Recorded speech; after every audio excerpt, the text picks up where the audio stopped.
I call this meeting of the Conroe Independent School District Board of Trustees to order. Let the record show that a quorum of members is present, that this meeting has been duly called, and the notice of this meeting has been posted in accordance with the Texas Open Meetings Act, Texas Government Code, Chapter 551. The time is 6 o'clock. Our first item is item A, invocation, which I will lead tonight, followed by our Pledge of Allegiance that will be led by Miss Melissa Duncan. Those who'd like to join, please rise.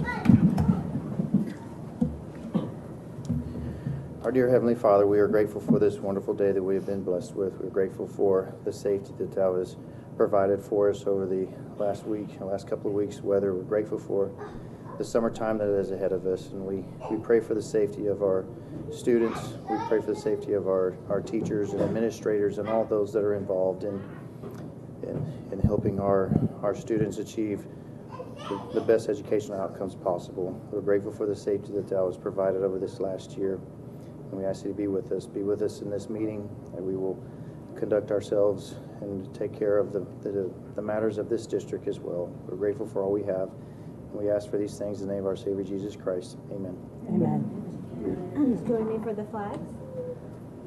Pledge allegiance to the flag of the United States of America and to the republic for which it stands, one nation, under God, indivisible, with liberty and justice for all.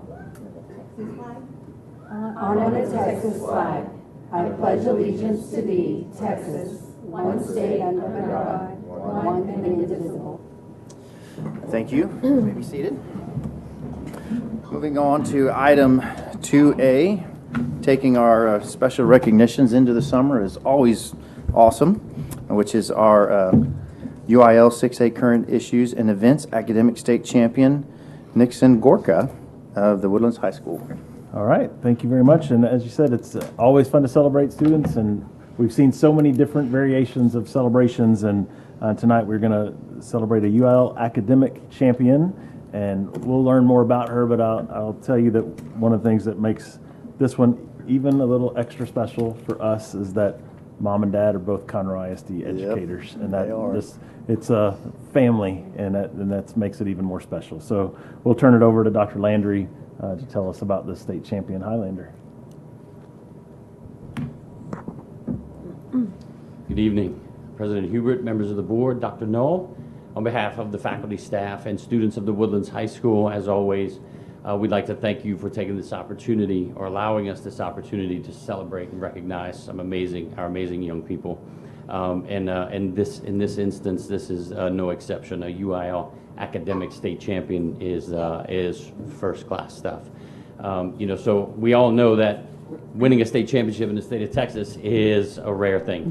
Mm-hmm. To do it in UIL academics is a rare feat indeed. And imagine, if you will, you're a student at the Woodlands High School with all of the rigorous coursework and time obligations for studying and homework that goes along with it, and then you voluntarily sign up for what's essentially an additional course. But this one has no direct instruction. It is guided by adult faculty members, but to be successful at it takes a strength of character and integrity and motivation that few people have. But that our state champion does in fact have all of these characteristics, and she's been very successful, very proud of her. Now the process, like I said, is guided by adults, and these positions are not a school assigned either. These are voluntary positions. So we have a UIL academic coordinator, and we have event coaches, and they don't do it for any true compensation. They do it for the love of learning and engaging students in a learning process. And I'm going to introduce you to our UIL campus academic coordinator, Ms. Laura Lansbaum, and we are very fortunate to have her. She is a class act, and she does a fantastic job guiding our academic programming for the UIL State Championship. So without any further ado, Mrs. Lansbaum, she will introduce you to our state champion. Thank you, Dr. Landry, Mr. Hebert, and members of the board. Dr. Null, I'd like to introduce Nixon Gorka.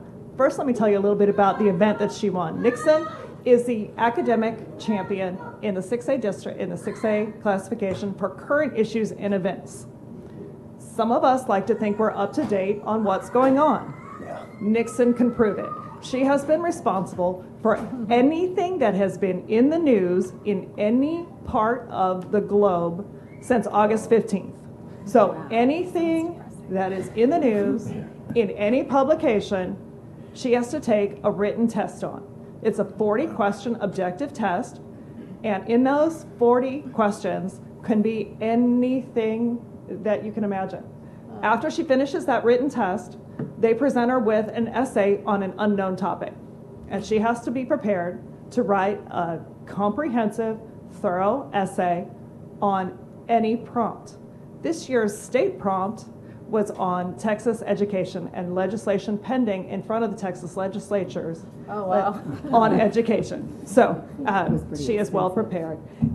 Nixon's interest in current issues and events, combined with her participation in another UIL event, literary criticism. So she's been on 2 teams for the past 2 years and made it to regional and state in current issues this year. But her literary criticism gave her skills and writing experience. She's an amazing writer, and she's going to take that with her to the University of Oklahoma, where she'll be a history major. Very cool.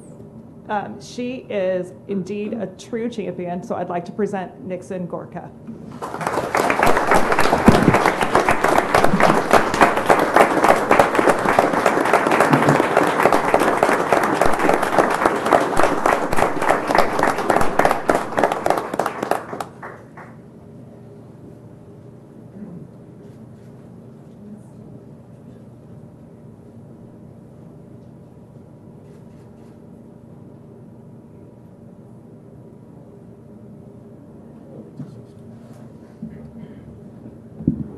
All right.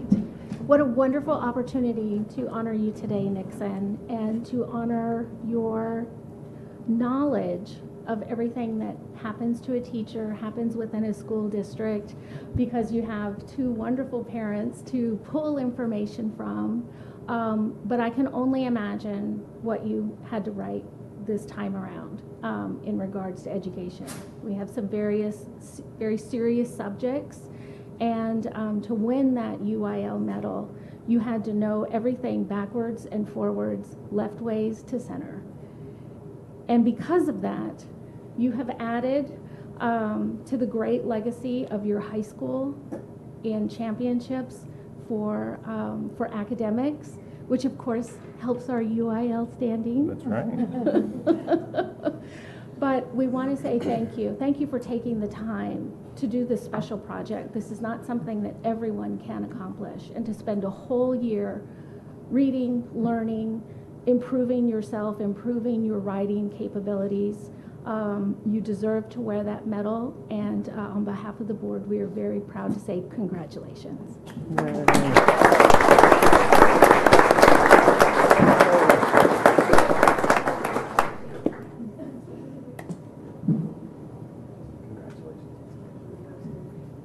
Congratulations, so impressive.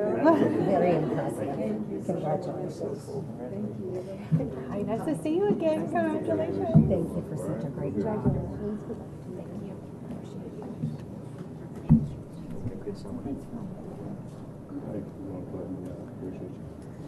you. I didn't even know there was such Yeah. And if I Excuse could, me. I'd just like to acknowledge, life pulls us in a lot of different directions at times, and life is pulling the great Gorka family to Athens, Texas this summer, and so they're going to be moving on. But I wanted to say thank you to Brian and Tanya for the great impact both of you have made as educators here as well, because we're going to miss you, and we appreciate the impact that you've had on so many lives. So thank you to you all as well, and congratulations for the great work of Nixon. And I'm sure the books are coming along. I still remember talking to your daddy when you were in about 8th grade, him telling me you were writing books, and I was like, oh my goodness.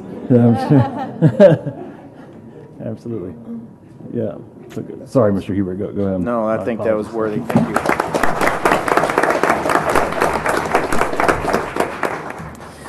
All right. moving on to our citizen participation. Ms. Godfrey, do we have anybody signed up tonight? We do not. Okay. Moving on to our item 4, which is our consent agenda. I haven't heard from anybody to pull anything. Do I have a motion? Motion to accept the consent agenda as submitted. Second. We have a motion and a second. Any discussion? All those in favor show by the uplifted hand. Any opposed by the same sign? Motion carries. All right, item 5. We are going to, on A, name principal of San Jacinto Elementary. Dr. Knoll. All right. As we know, we have these opportunities with openings as people have had opportunities to move up, and we have this opening at San Jacinto because we made the move over to Suchma with Ms. Allman. And so tonight we're proud to make the recommendation of Dr. LaTorri Jacobs to be our next principal of San Jacinto Elementary. Dr. Jacobs has really taken on a task that we encourage our administrators to do, to not get in a comfort zone, to go learn as much as they can at one campus and then to move to the next campus that needs help and really try to shine, and she has done that. She's had a great impact on the work that's going on at San Jacinto Elementary. We know that they're doing great things there, and Dr. Jacobs has been a big part of that, and we know that with her leadership, the staff will continue to really shine at San Jacinto. Y'all should laugh because Yes. they're the sun. they're the sunshine. I'm picking up on that. I feel like we should encourage that. Yeah, I don't know. I don't know. I think it was in your delivery or something. Maybe. They're just nervous. They want to make sure y'all vote the right way. I don't know. That's okay. So, proud to make the recommendation of Dr. LaTorri Jacobs to be our principal of San Jacinto. Very good. All right. We have a motion. Do we have a second? Second. Yes, second, third, and fourth. All right, any discussion? Hearing none, all those in favor show by the uplifted hand. Any opposed by the same sign? Motion carries. Congratulations, Dr. Jacobs.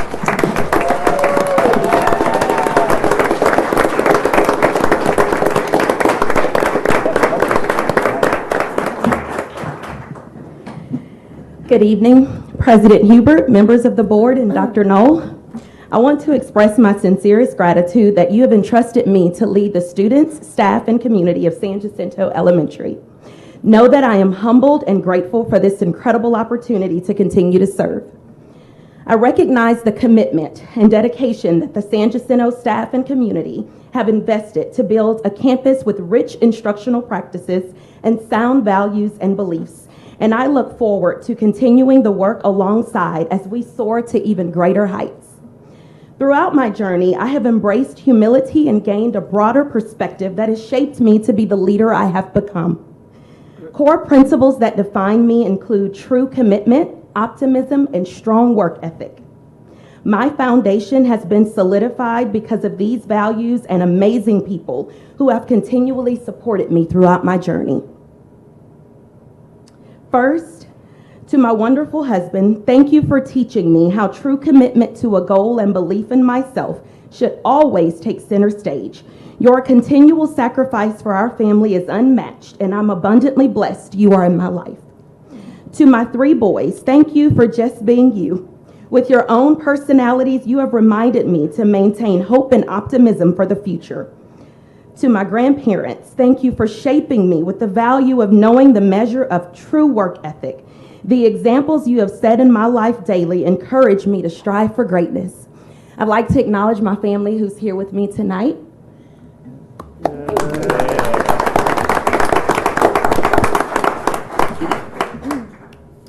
There are several leaders in this great district who have supported me, but for time's sake, I'd like to acknowledge just a few and share the impact they have made. Dr. Taylor, you modeled the true meaning of connection and compassion with all you encountered. Dr. Medford, you believed in me and paved the way for me to be on fire to continually grow. Mrs. Haymark, you allowed me to grow alongside you as I saw firsthand the meaning of true dedication to those you served. Mrs. Almond, you gave me so many opportunities to truly define my practices. Your intentionality set the stage for transformational leadership. And finally, to Dr. Winkler, I cannot thank you enough for mentoring me this year. You consistently provided purposeful feedback, challenged me, and encouraged me to take risks that allowed me to overcome my fears. To my San Jacinto family and community, we have set incredible traditions for our sons. The commitment, optimism, and work ethic you have shown will allow us to build upon the foundation of who we are as we continue to radiate a bright light each day. Thank you.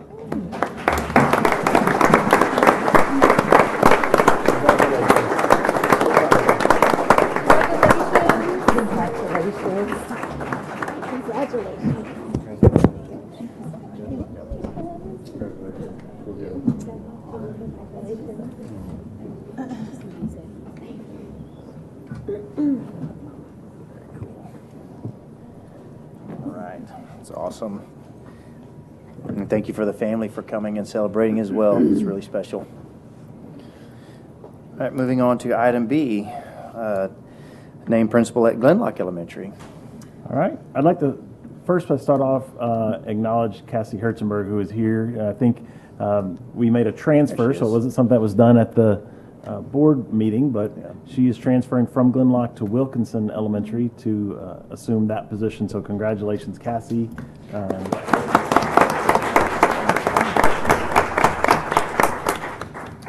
And opportunities like that happen when you're seeing great work go on a campus, and it's undeniable the great work that's been going on at Glenlock over these last few years and resulted in a great rating this past year. But that work is not done alone by anyone, and Cassie will be the first to tell you that. It's taken a team there and great leadership, and Chris Smith is an assistant principal there at Glenlock, and she has been just hand in hand with Cassie and the great work that's been done. We're seeing teachers shine, which results in students shining, and we have all the confidence in the world that with Chris Smith as in the principal's seat, that growth will continue at Glenlock Elementary. So I'm proud to make the recommendation for our new principal at Glenlock to be Mrs. Chris Smith. Do we have a motion? So moved. A motion? Do we have a second? Go ahead. Second. I'll take the second. You go ahead.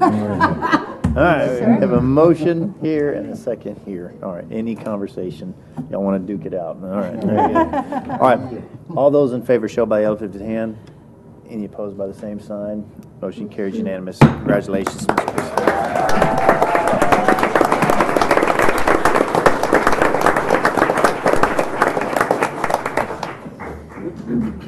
President Hubert, members of the board, and Dr. Knoll, I am truly honored to be named the next principal of Glenlock Elementary. As I stand before you, I have reflected on my 22 years in Conroe ISD.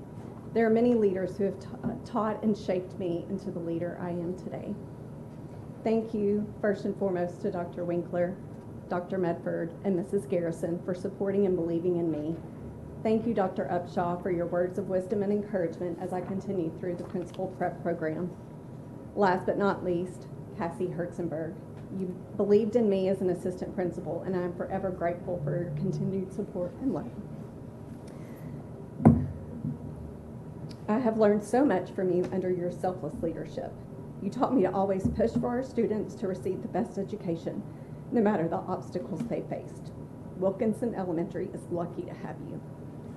Glenlock teachers, I've not only learned what true dedication looks like, but also what it feels like. I've watched you build strong, lasting relationships with students and colleagues, and you've encouraged me when I needed it the most. To my family and friends, thank you for always being there and supporting me over the years. I do have some support in the audience. Cole, you are my rock, and I'm so thankful you push me to be a better person each and every day. To my girls, Allison and Claire, who were the best teachers' kids. They spent many afternoons in the back of the Jet Center while I continued to learn and grow. They were easily bribed for having tater tots and a Sonic drink as they sat in the back of the room. They knew mom was doing what she loved and sacrificed for me. To my mom, a retired teacher of 39 years who's sitting in the audience, and my sister Kate, a Montgomery ISD assistant principal. I look up to the two of you more than you know. I value your wisdom and ability to think positively through any situation. To the students and staff of Glenlock, I will tirelessly work to ensure each of you feels safe to grow and achieve your dreams. Glenlock Gators, I hope to inspire each of you as we will continue to reach for the stars. Thank you.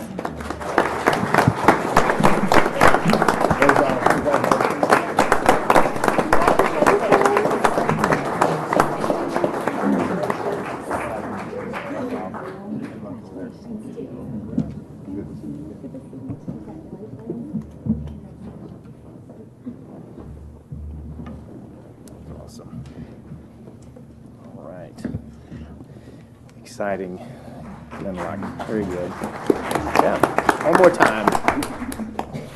All right. Moving on to item C, which is the name of our headmaster of Academy of Science and Technology. Dr. Knoll, how many years has College Park been? This is like 16, 17 years, and Dr. McCaffrey. Dr. Merle, what's your total count of years? We just completed our 18th year. 18 years. Wow. Yeah. 18 years. Yeah. So, and to your point, one of the things that is, I think, truly a hallmark of College Park is this sustained and traditional excellence, and that starts at the top. Right. It starts with Dr. Merle having been the inaugural principal and being there the entire time, and Dr. Caffrey serving so long as the academy headmaster. That sustained excellence is difficult. Yeah. Right. Sometimes it's easier to climb to the top of that mountain, but it's hard to stay there. And as we see be it through national merit championships that come through here, or Destination Imagination, or Science Fair International Champions, the Academy of Science and Technology has sustained excellence for years and years. And so as we go through and analyze who is the best person to assume the role of leadership in the academy, it needed to be someone that understood that expectation, understood what it takes to have that level of excellence, and we didn't have to look far, which was great.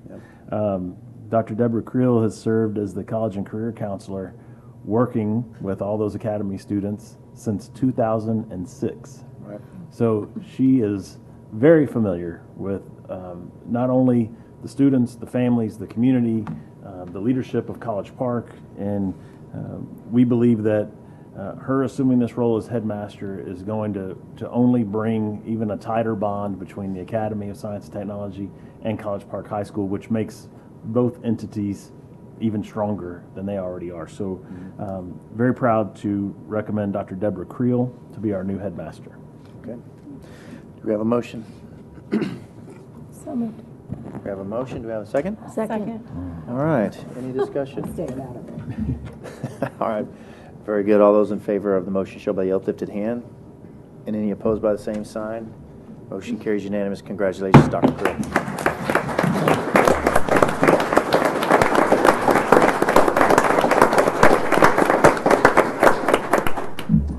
President Hubert, Board of Trustees, Dr. Knoll, thank you so much for the opportunity to serve the students and families of Conroe ISD as the next headmaster of the Academy of Science and Technology. It is quite an honor to follow in the footsteps of Dr. Ron Laugan and Dr. Susan Caffrey, who have directed the program over the past 30 years that I've had the pleasure of working with both of them. Their hard work and dedication have shaped countless students over the lifetime of the program, and I'm very thankful to know that they're going to continue to play a role through volunteering in the AST community.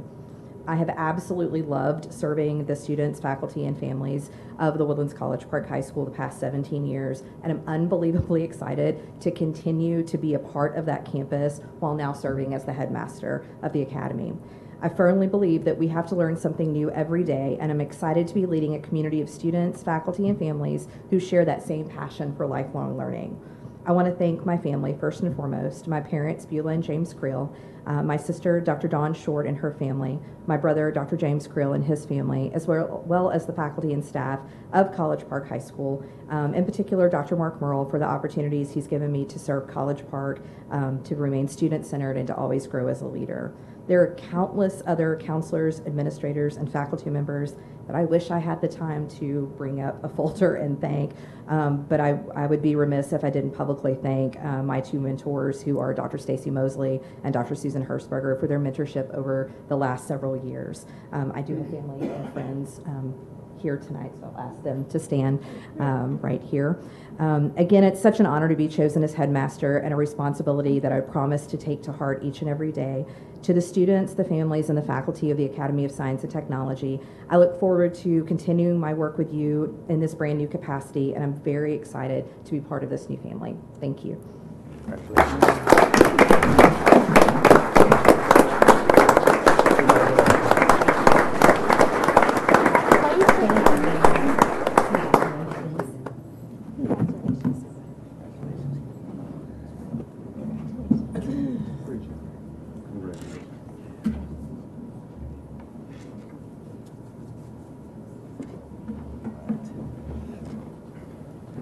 you were going to have your family stand?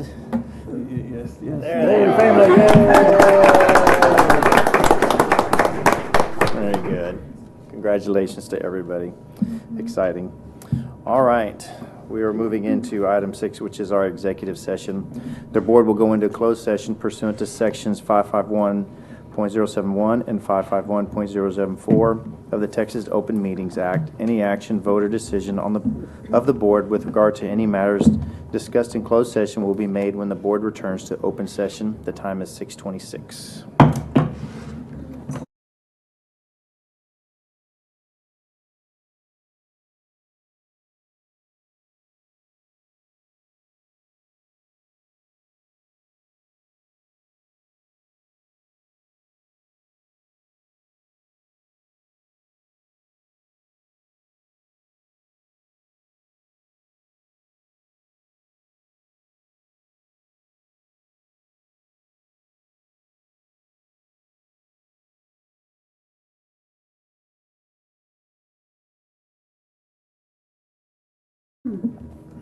The board is now in open session. The time is 7:52. The next item on our agenda is item 13A, complete annual evaluation of superintendent and consider revisions to the superintendent's contract. Do I have a motion?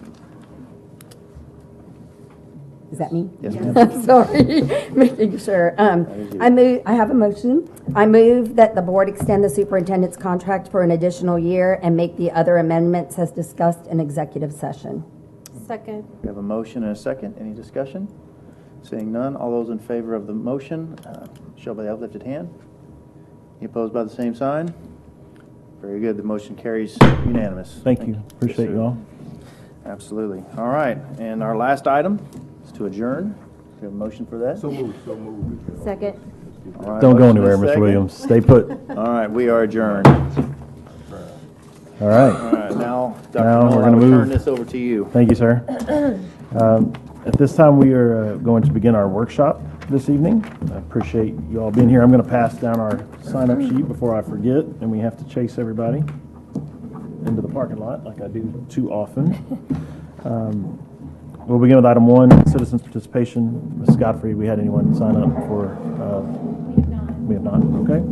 All right, we'll move to item 2. We have 3 items tonight that we're going to discuss. We're going to start with the budget overview. I'll go ahead and let Darren and Karen and Rick go ahead and get in position. We're going to go through a budget overview. It will be fairly quick because not much has changed since the last time we talked about the budget.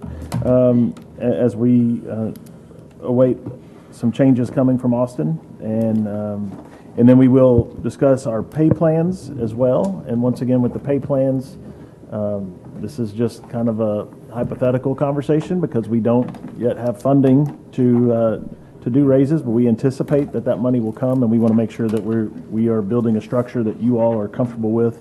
And then finally, we'll give you a bond planning committee update and show you the draft of the bond plan as well. So, without further ado, Mr. Reeves, welcome to the table. Yeah. Hey, all right. Yeah. You got a big part tonight. Yeah. So good evening, President Hubert, members of the board, and Dr. Knoll. It is my pleasure to be here tonight to present the preliminary budget for 2023-2024. Tonight, Ms. Garza, Mr. Reeves, and I are going to present, and we really want a conversation with the board on the general fund budget. We will discuss our budget goals and challenges. We'll provide legislative update on financial bills. Even though the primary legislative session has ended and we have moved to a special session, we do not have much of a legislative update for the board. As soon as legislation is passed, we will incorporate that into the budget and get that information to the board as soon as possible. So we'd like to start our presentation showcasing some of our recent and ongoing awards. Transparency in financial reporting is extremely important to CISD. Our finance department has been recognized by multiple organizations for not only meeting the guidelines set forth, but exceeding them. CISD continues to receive recognition from the State Comptroller's Office, the Transparency Program, receiving stars for traditional finances, debt obligations, and contracts and procurement. CISD was the first district in the state to receive these awards when the program began back in 2016. The Texas Smart Schools program highlights success in two dimensions: cost-effective finances and academic performance. CISD is one of only 2 ISDs out of over 1,200 in the state to receive the highest rating of 5 stars for all 13 years in the program.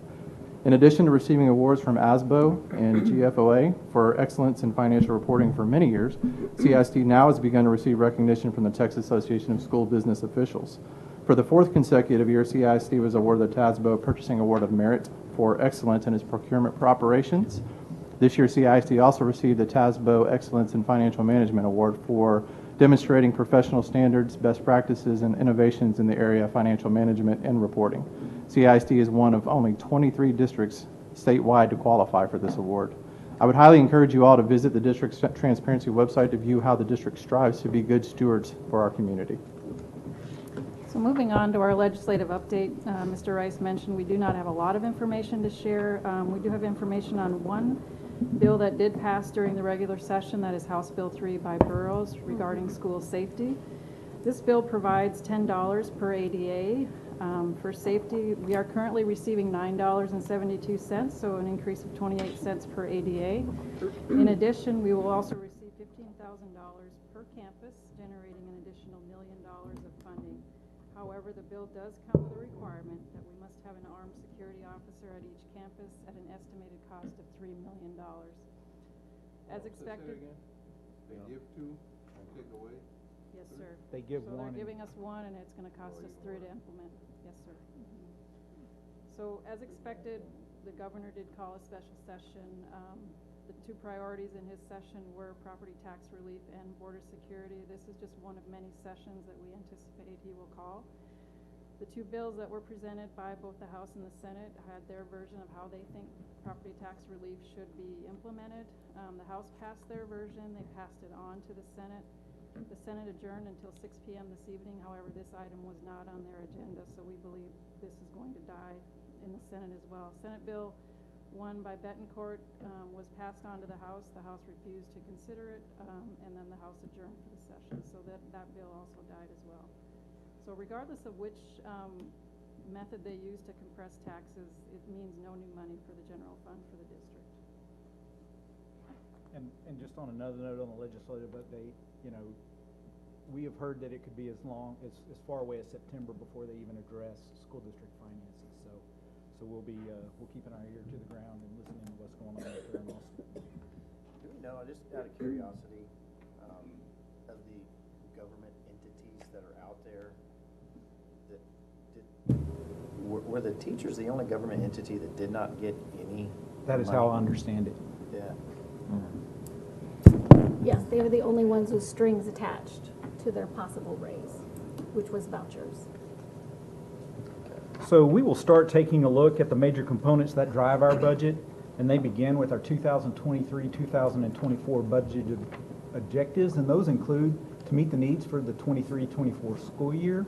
This year we are opening Hines Elementary, Moorhead Junior High, and Veterans Memorial Intermediate. We also want to provide a competitive compensation plan, and as we just discussed, that is pending legislative action. We want to provide a safe learning environment for our students and staff, and provide targeted supports for students and staff by absorbing ESSER positions into the general fund budget. This year does come with budget challenges. Once again, the legislature has moved into special session. We are seeing unprecedented growth from the last couple of years and as far as we can see into the future for the next 10 years plus. There is no funding mechanism in the current funding formula to provide a raise for our employees or address inflation. Once again, the ESSER funding cliff, we have about 255 positions that are currently funded with ESSER, and that's a cost of about $16 million. 225, I'm sorry, 225. And there is no funding for the employee retention stipend within the general fund. So as we look into the financial position of the district, we need to start with our fund balance or our savings account.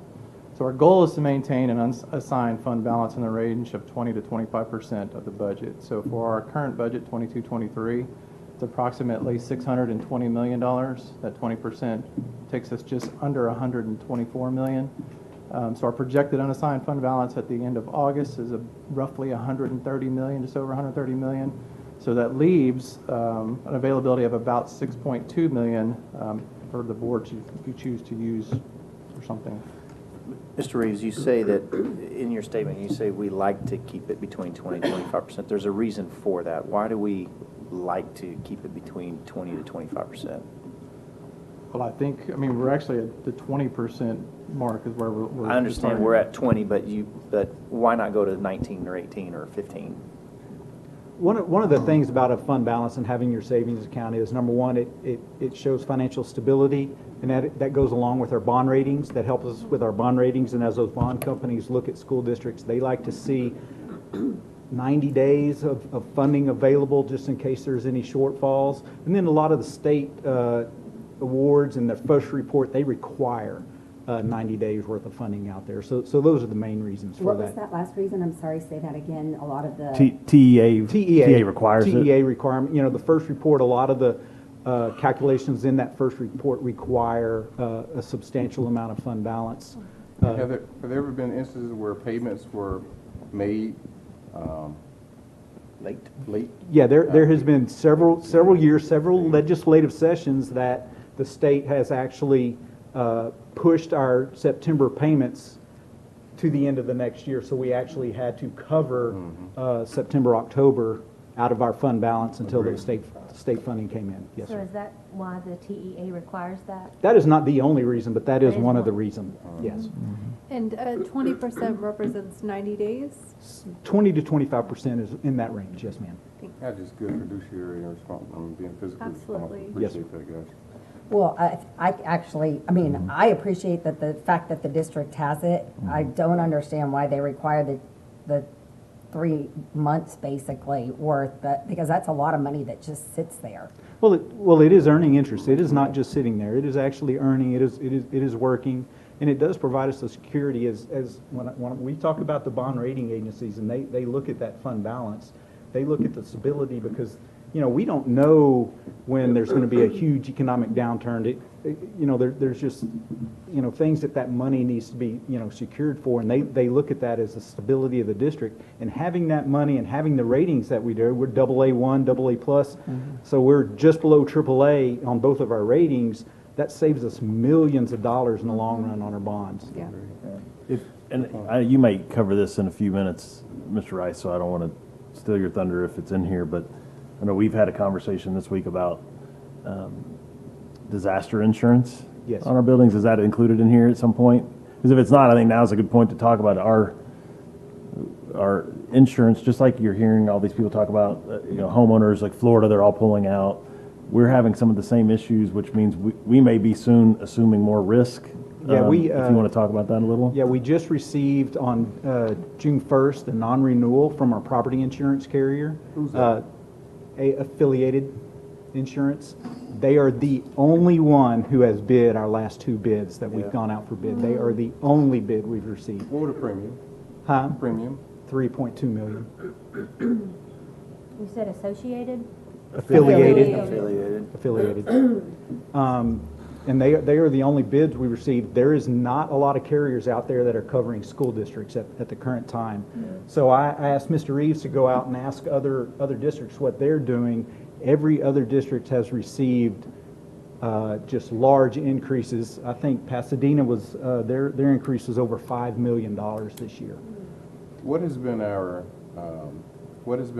record or history on actually using that insurance? The last few years with Imelda, the flood that we had that hit Caney Creek High School, we had a pretty large claim there. The last 2 freezes, we've had some smaller claims below $1 million, but around $650,000 for the last 2 freezes. So we have had some, but traditionally very low. What's our deductible, Mr. Rice, currently? $100,000 per building per occurrence. So I think it's very possible and likely that our deductible is about to go significantly up, which plays a part in this fund balance piece too. Like we're going to have exposure that we've never had. What does our policy cost us? It's about $3.2 million. 3.2. Mr. Rice, have we ever entertained self-insurance? That's what I was wondering. We have it has crossed my mind. We have not discussed it, in a meeting, but it is something we have thought about. Now you got to remember, we have billions of dollars worth of properties out there. That is a lot of We risk. could entertain increasing our deductibles, as you probably have had to do, like I just had to do on my own home, just when those increases came to myself. But we could look at that as a district, increasing those deductibles instead of a $100,000 per occurrence. We could increase that, and that is where this fund balance comes in, because that is our backdrop for that, our safeguard. And Mr. Rice, you said we're not the only district that this has happened to. Is this a trend across the state? This has been a trend for many years across the state. We have been very fortunate. If you look at what our premiums are compared to any of our peer districts, just because we're just far enough north of Houston to be out of the hurricane zone, our premiums are probably half of any other district. But I think with the notice that we received from Affiliated last week, that is going to change it. Wouldn't surprise me if we saw 30, 40, maybe even a 50% increase on any proposed renewal they have for us. How much is our insured amount? I mean, like, what are we, total amount that we're insuring? Approximately. Like for the buildings and all that? Yeah, I can't remember off the That's top all of my right. head. If you could get that for me. It's well over $1 billion. I think it's Over $1 billion? 1.5 billion, all of our buildings and everything, about 1.5 billion, but I can get you an exact number for Would that that. be aggregate, like? Everything. Yes, Everything all the buildings. $5,000 and above that we Now, the own. scary part about that too is with the current inflation, the actual replacement cost of those buildings would be probably 10 billion, what they're insured for versus what we'd actually have to spend to rebuild them I today. think- Yeah, I think that the actuaries with those insurance companies are realizing that on our books, the building is X, but we know that the replacement cost of that, because we're required to provide them a report that shows anticipated replacement cost of our buildings, and show that is factored into their calculation as they're doing those premiums. So it's a scary market out there right now. I didn't mean to get you off your path. We I were thought gonna that touch it, but- I thought that was a good time to talk about it. Yeah, And I'd like to see us incur, as opposed to paying that higher premium, maybe, like you said, assume some of the risk based on our loss run history, and that way that kind of curb some of that pickup that we won't see in premiums if we take a higher deductible. So, anyway, that's. I mean, when we're talking with the insurance, not to get into the weeds, but I'd just like to share this. They do a wind study, because a lot of the claims in Texas are freeze, but then there are also hailstorms, windstorms, not really tornadoes, but windstorms. And as they look at CISD, one thing that's great about our geographic size is that our buildings are actually spread out. So if let's say a tornado comes our way, it might only get one school, not really a cluster of schools or 7 or 8 of them, where other districts are so Right. dense that They can get all their schools in one they get to shot. all of their schools. And so that is just one of the factors that we look at as we're looking at those premiums and everything. So just a little information on that. Thank you. This is our attendance data. This is probably one of the most important slides we will look at with regard to our M&O budget, as our revenue estimates and campus expenditure estimates rely heavily on our enrollment data. We are estimating enrollment of 73,394 for the 23-24 school year. That is an increase of 2,600 students. We are using an average daily attendance rate of 92.5%. This is the one area where we do assume the most risk in our budget, because our expenditure budget is set on enrollment while our revenue is based on average daily attendance. Mr. Rise? Yes, sir. What do you attribute the large jump from 2022 to 2023? Your enrollment in attendance mean? The change, the change in attendance. In 2021, we experienced the decrease. That was the COVID year. And we actually had a decrease in our enrollment, and then the next year they made up for it, and the enrollment just increased over 3,000 students. The state played some games with the numbers to help get us to where we were here. And they held us harmless on the funding side, so that's why it's a little.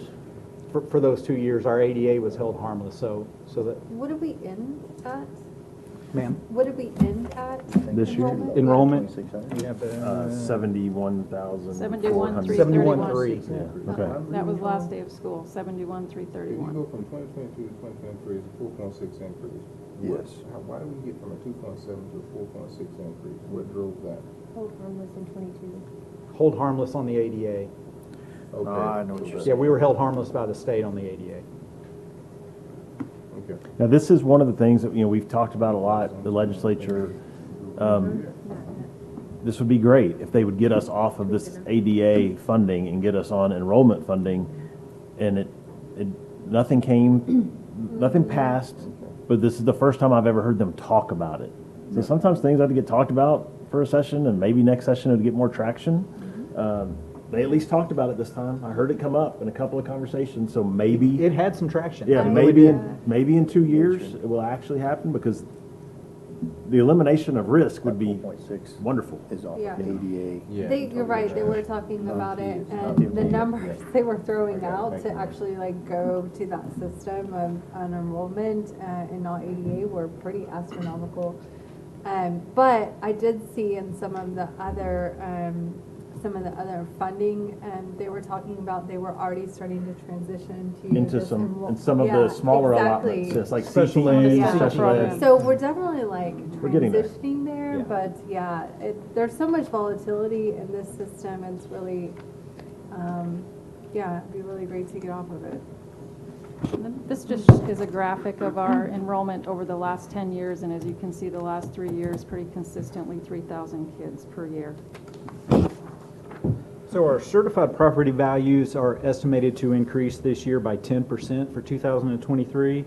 This growth will add $5.2 billion to our total value, bringing our total to $57.3 billion.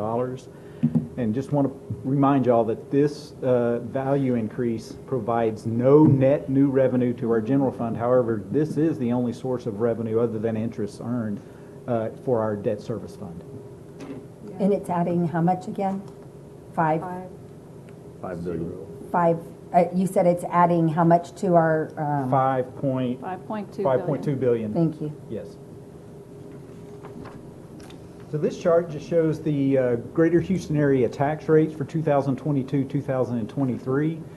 I think this is just a great chart. If you look to the far right, you see Conroe ISD there in the red. We're the second lowest tax rate in the Greater Houston area at $1.1146. The school districts in the dark blue, those are our local Montgomery County school districts. And the school districts there in the light green, those are our peer school districts that we compete with, not only academically, but also financially. One of the points if you could go back to that, so as I'm speaking and talking about the bond, somebody asked me the question, so I just did the math to answer the question, that you might find it useful. If you own a $500,000 house in the Woodlands or anywhere in Conroe ISD, I think I was speaking in the Woodlands when I did this, $500,000 house in the Woodlands versus a $500,000 house in Katy, your school tax bill on that same valued house in Katy would cost you $1,200 a year more.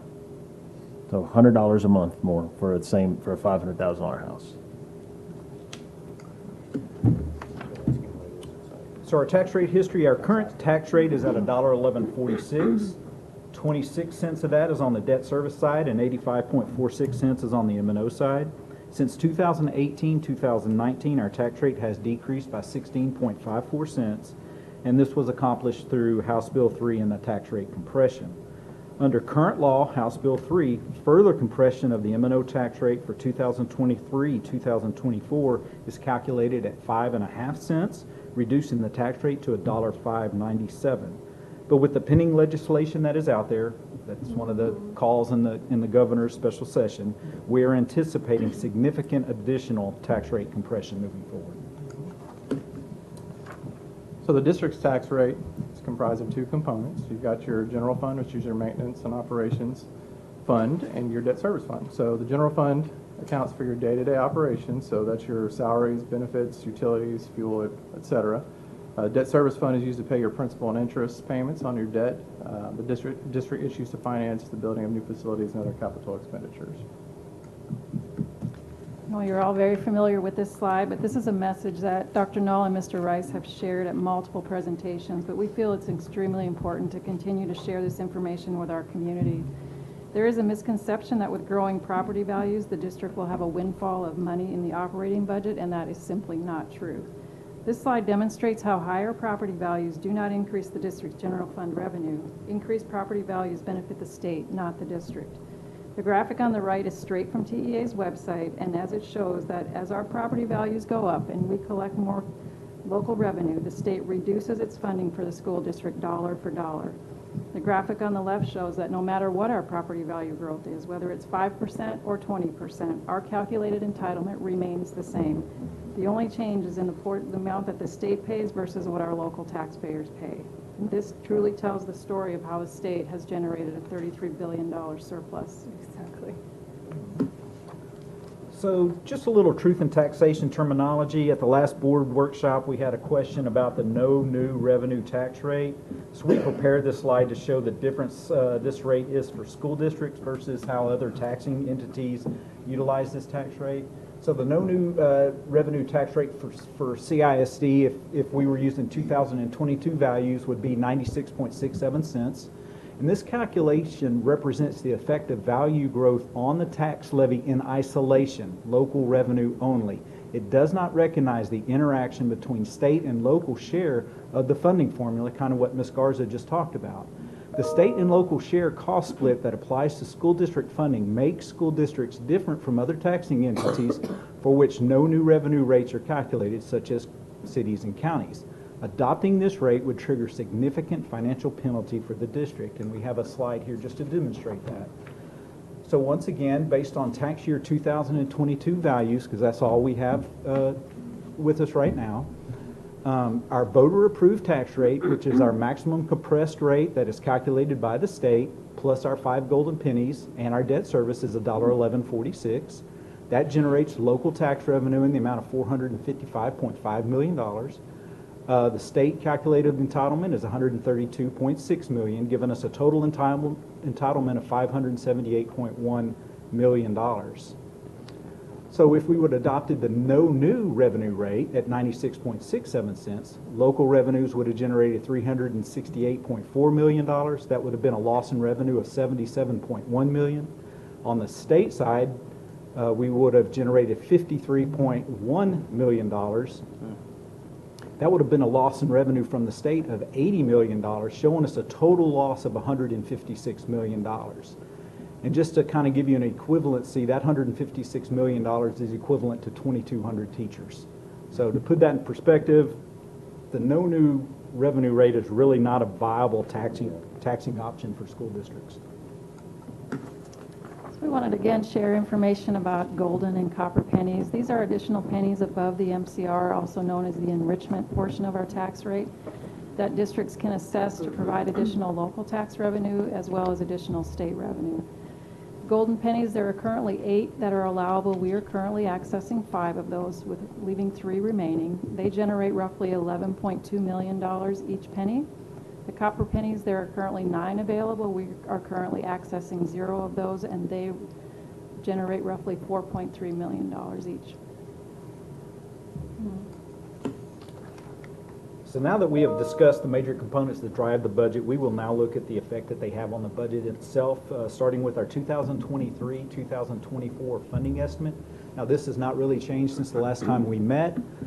We have increased our interest income a little bit just based on interest rates moving up. So this gives us a total estimated funding increase for 23-24 of $49.38 million. Now moving to the expenditure side of the budget, this is our 23-24 personnel allocations. We did look at this in depth at the April board workshop. Not a lot has changed here. We have identified a few additional positions based on need.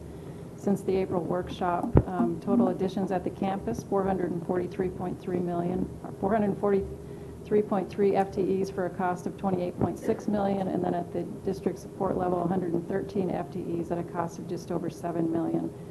Total FTEs, 556.3 at a cost of 35.6. A few things to note on this chart. We did make some staffing changes at the elementary level, grades 1 through 4. We moved from 23 to 1 to 22 to 1.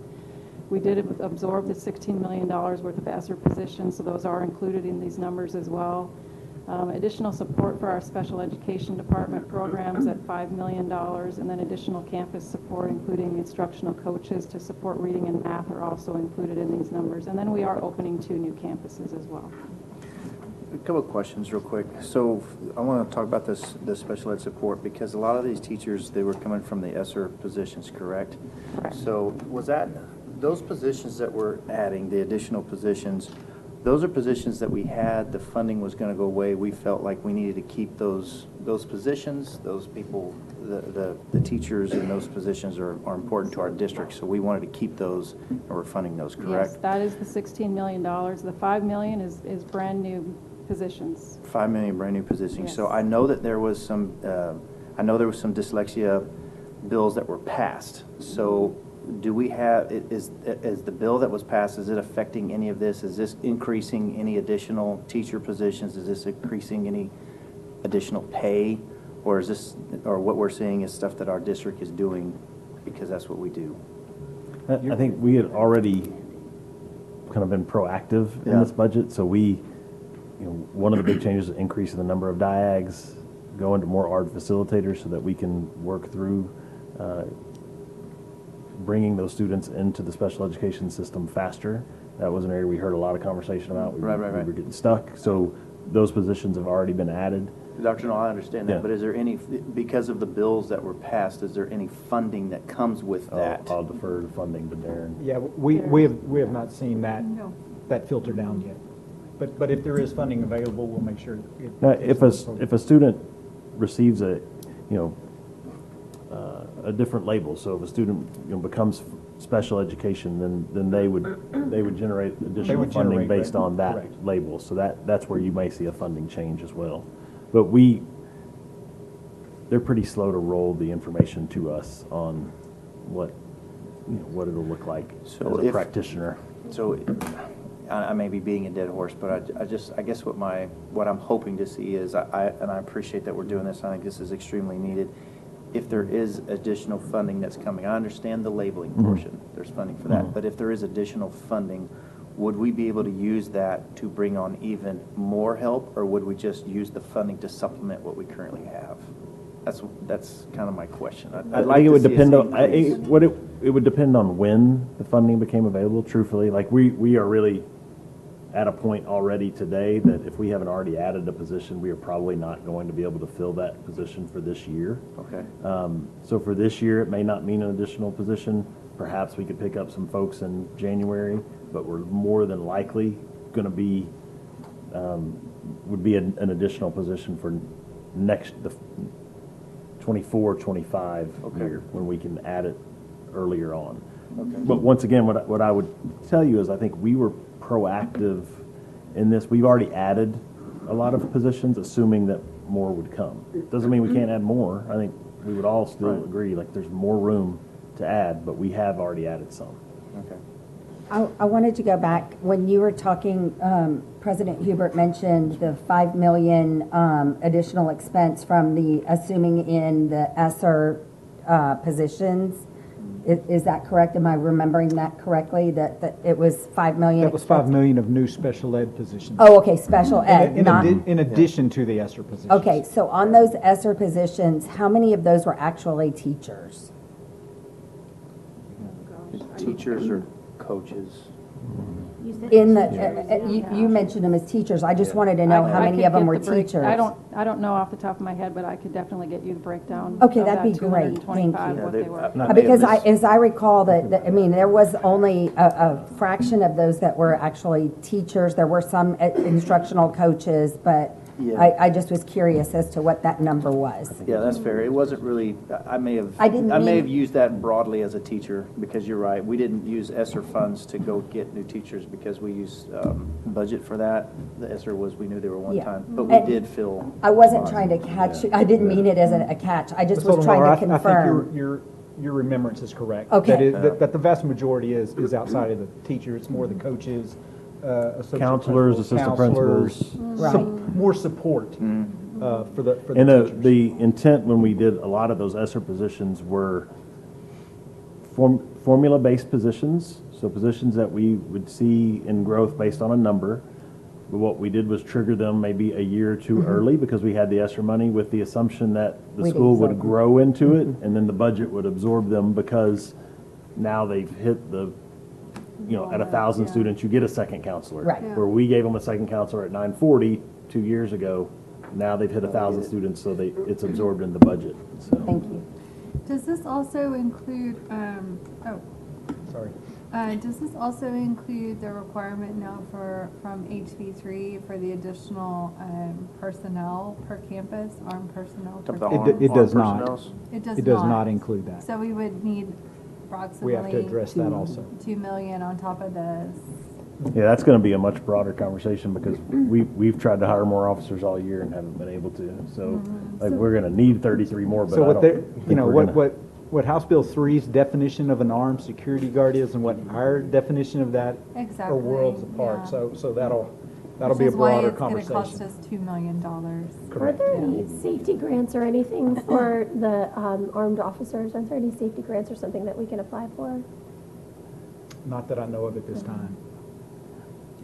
Just curious. Okay, Is there a timeline to fill those positions? Like, do they have to be filled by the start of this next year, or is this? I think full-time? 9/1 is the date, but there are, Yeah. you can say, if we are unable to hire the officers, just because every school district is now going to be looking for officers, number one, the value of officers, the Yes. salary for them is Yeah. going to go sky high, and then just the availability of the academies to be able to produce those officers. The process is underway. Chief Is that a fair statement? Chief's actually already sent me Yeah. a pretty good breakdown of the landscape as far as he sees it. There's a process we're gonna need to go through, and we'll have to meet some deadlines on dates by that process.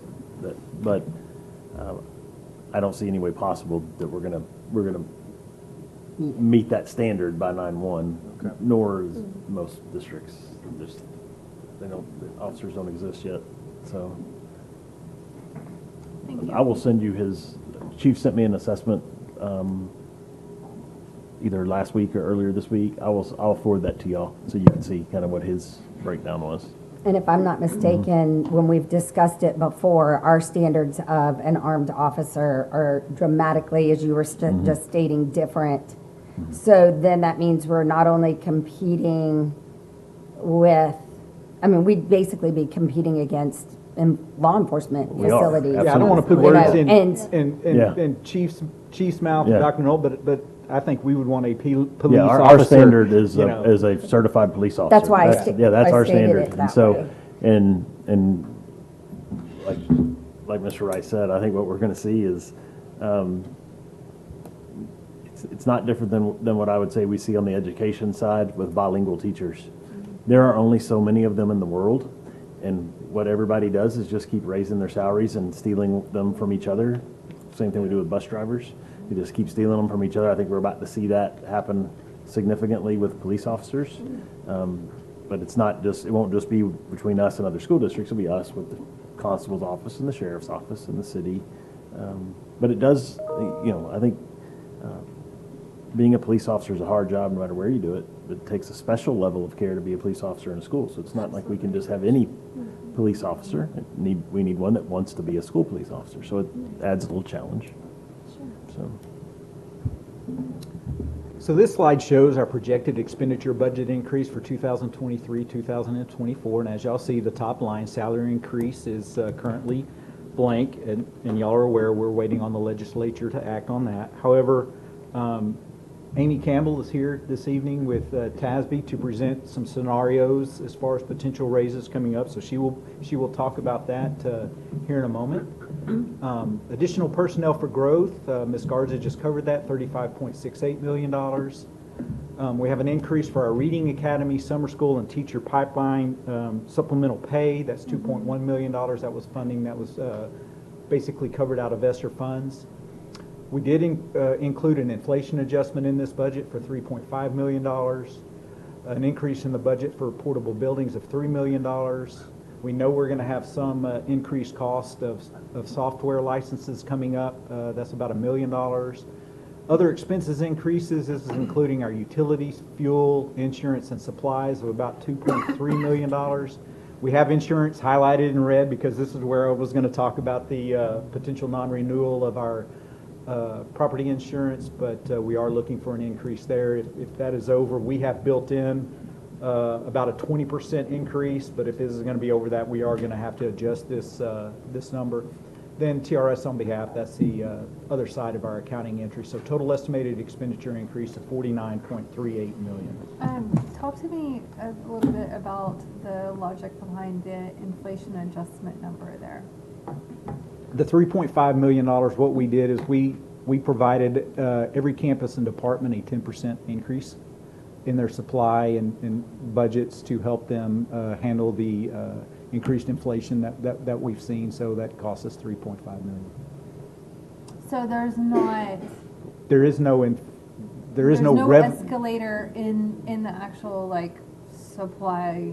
There is no escalator. Budget. No. This is your only escalator. This is it. Yes, ma'am. Now, at the campus level, there is enrollment growth because they are funded on a per student allocation at the campus level. So there is a slight, but that is a couple $100,000 each year. So this is the only escalator that we had to handle inflation increases, and we see that a lot on our building maintenance side as we're handling these chiller replacements and things like that. We're seeing that a lot, and then just supplies at the campus, just to try to get the basic supplies is tough on the campuses at this time. So we felt it appropriate to provide some. Totally get that.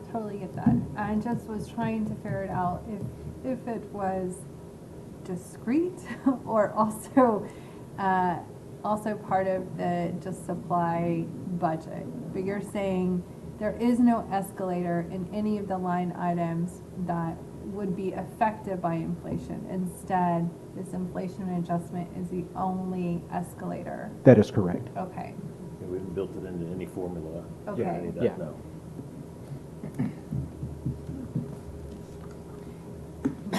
So next we want to present to you some different scenarios available, and estimated costs for retention stipends.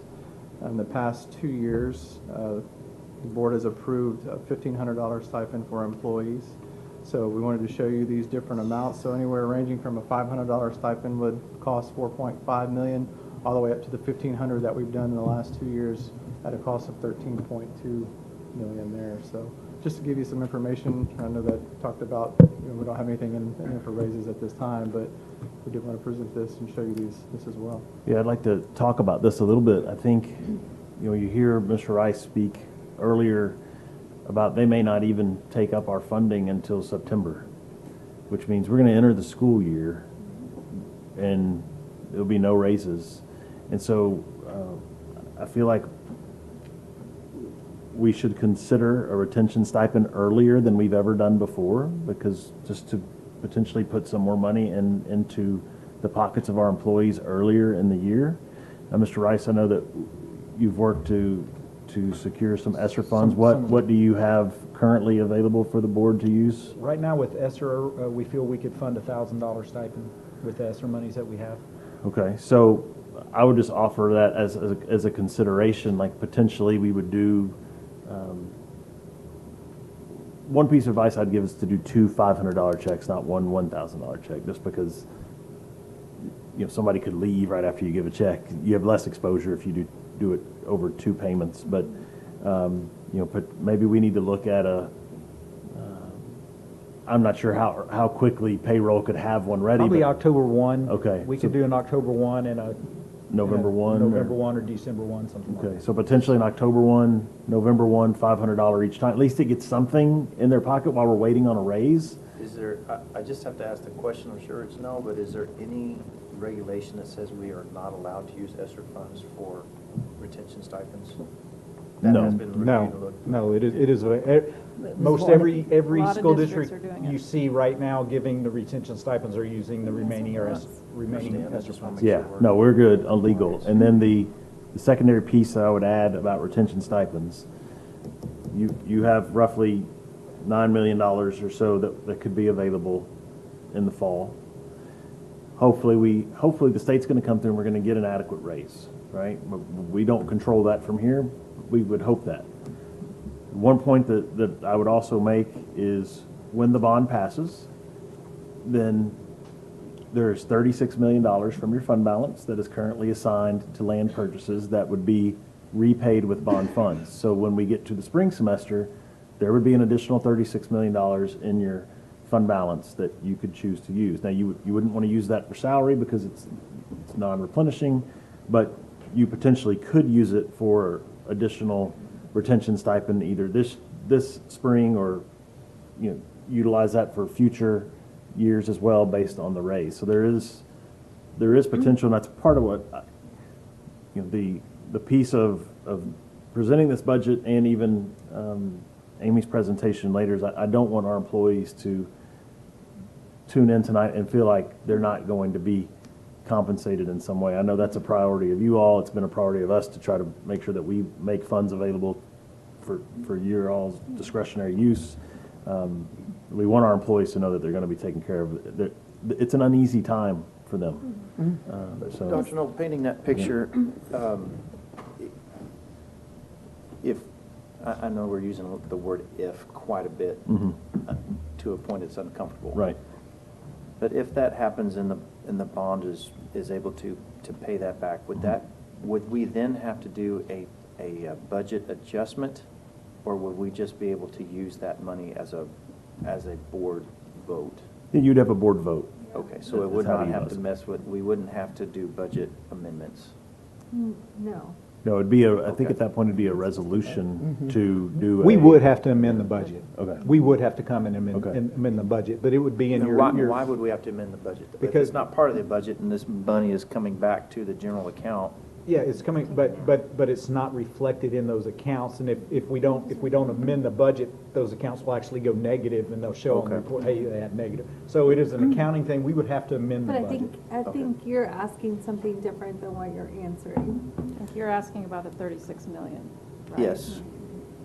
No, we would amend the budget for the actual retention Expenditure. stipend if we were going to do one. Right. Yes. Not for It's the just 36. more Yeah, just for the But it's retention just an stipend. accounting. It's Yeah, just it's journaling. journaling, accounting. absolutely. Yeah. Yeah. Yes. That's what I was.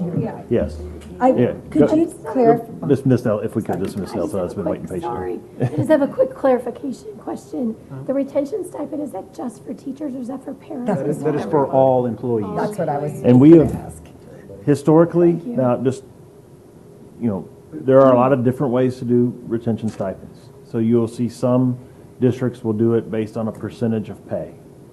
We have historically here been intentional about doing a flat rate, and the purpose for that is that it benefits our lowest wage employees the most, right? And so we have used that as a way to really try to help uplift those folks, and that's been the way we've always done it. I think it's always been well received that way. It could be done another way, but that, especially in this situation where we're dealing with inflation and not a raise, I think $500, in an extra pay in the paycheck would mean a lot to our bus drivers and custodians and everybody. I just think that it's felt. That was my question. Yes. To define what Yeah, the- it's everyone. Stipend, retention stipend. So we have about 9 million in ESSER funds. Mr. Rice, when do the ESSER funds expire? 24. ESSER 3 expires at the end of 23, 24. End of 23. Which month? Wait. Is it September of 24. Yeah. Yes. Okay.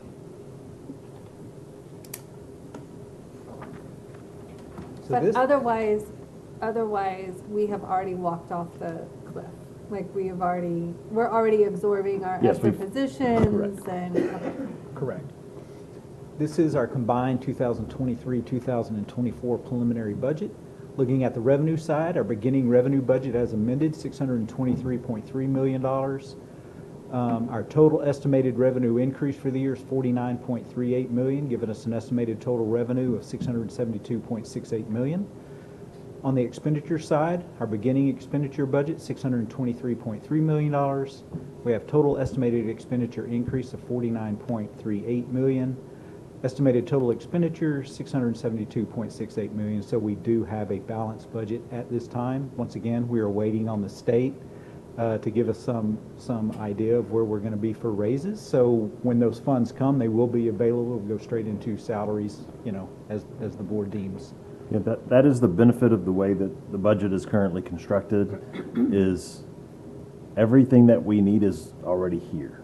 So any funding that comes that is not directly earmarked for something. So if they directly fund safety or something, that money has to be earmarked. But beyond that, any additional funds that come, you would have available to you to provide directly to a raise to our employees. So there's, we're in some, and I point that out because that hasn't always been true.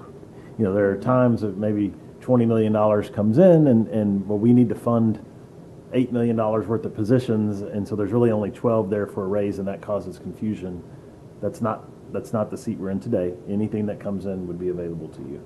So, and I would like to just point out on the salary increases, and not to go down the rabbit hole, but some of the school districts that have approved salary increases currently, what we're hearing, and Ms. Campbell is going to talk about this in a moment, is that any salary increase that comes from the legislature is going to have to go on top of. So all these districts approving salary increases based off of using their fund balance, they're, if a raise comes from the state, that will have to go on top of that raise. So they were thinking that they would preemptively give the raise and then, it doesn't match, so it's going to be on top of. So they're going to be in a very difficult position next summer. Yes. It's going to be a hard conversation next summer for them. Basically a deficit budget that they'll be adopting with that. And we know that for sure. We do not know that for sure. No. That is, but that is the way it is could be leaning. that way, but it also could be that they're getting out ahead of stuff and reassuring You their are correct. employees and. But that is a slippery slope I would not recommend going down just Yeah. because of the No. possibility of that. So what's next? We will continue to monitor the special sessions of the legislature. We should have certified values next month, so we will begin the tax rate process with TEA. Depending on what happens in legislation, we'll look at the TASB compensation recommendations and then continue to monitor campus and departmental needs, although most of those needs have already been identified in the budget. We do have a district level planning and decision-making committee meeting scheduled for July 12th, where we will present the budget to them and then ask for their recommendation to the board. July 18th, we will bring a budget update back to you. August 1st is our first public hearing. August 15th, we will have our second public hearing, and then at that meeting, we will ask you to adopt the budget and the tax rate at that time. What is, thank you. In the budget, what do you have for insurance? Just the previous year, 3.5 million? Plus about a 20% increase. Plus 20%, Yeah. okay, thank you. And also, it doesn't reflect the new $2 million additional security, is that correct? It does not, you're correct. So that's also additional, if we're looking at even more than a 20% increase in our insurance. Yes, ma'am. And, Okay. Great job. Yep. thank you. Thank you. And just to kind of wrap, as we wrap up, what we do anticipate, there's two things that we anticipate coming from the state. One, at some point, there's going to be money for a raise. But two, we anticipate significant tax compression. Yeah. So current law is showing a 5-cent tax rate decrease. I think we could see another anywhere from 10 15 to cents 20. to 15 to 20 potentially. So there's going to be significant tax rate, which is good for everybody, all of us, right, as homeowners in the school district. So we're going to see significant compression on that. So that I think that's when we get the compression, though, it won't. They're going to come as separate items, right? The compression's going to come first, and the raises are going to come later. So that's what we have to look forward to. Okay, thank you. All right. All right, we're going to transition now. And we're going to transition to our pay plan presentation. So this has been a little more complicated this year than normal. So for our new board members, so you know, like this is normally a process that we will do we start this conversation in January, February, and this presentation would come to you in March, and we would start approving the pay plan in March because we want to be able to get to job fairs with our new information and want our employees to know. We've been so delayed that here we are. And the purpose of tonight's presentation is really to help us as staff understand what your priorities are in the pay plan. Amy's going to go through and give us an overview of how the system works and how they review but in the end, it's our direction that drives what they do.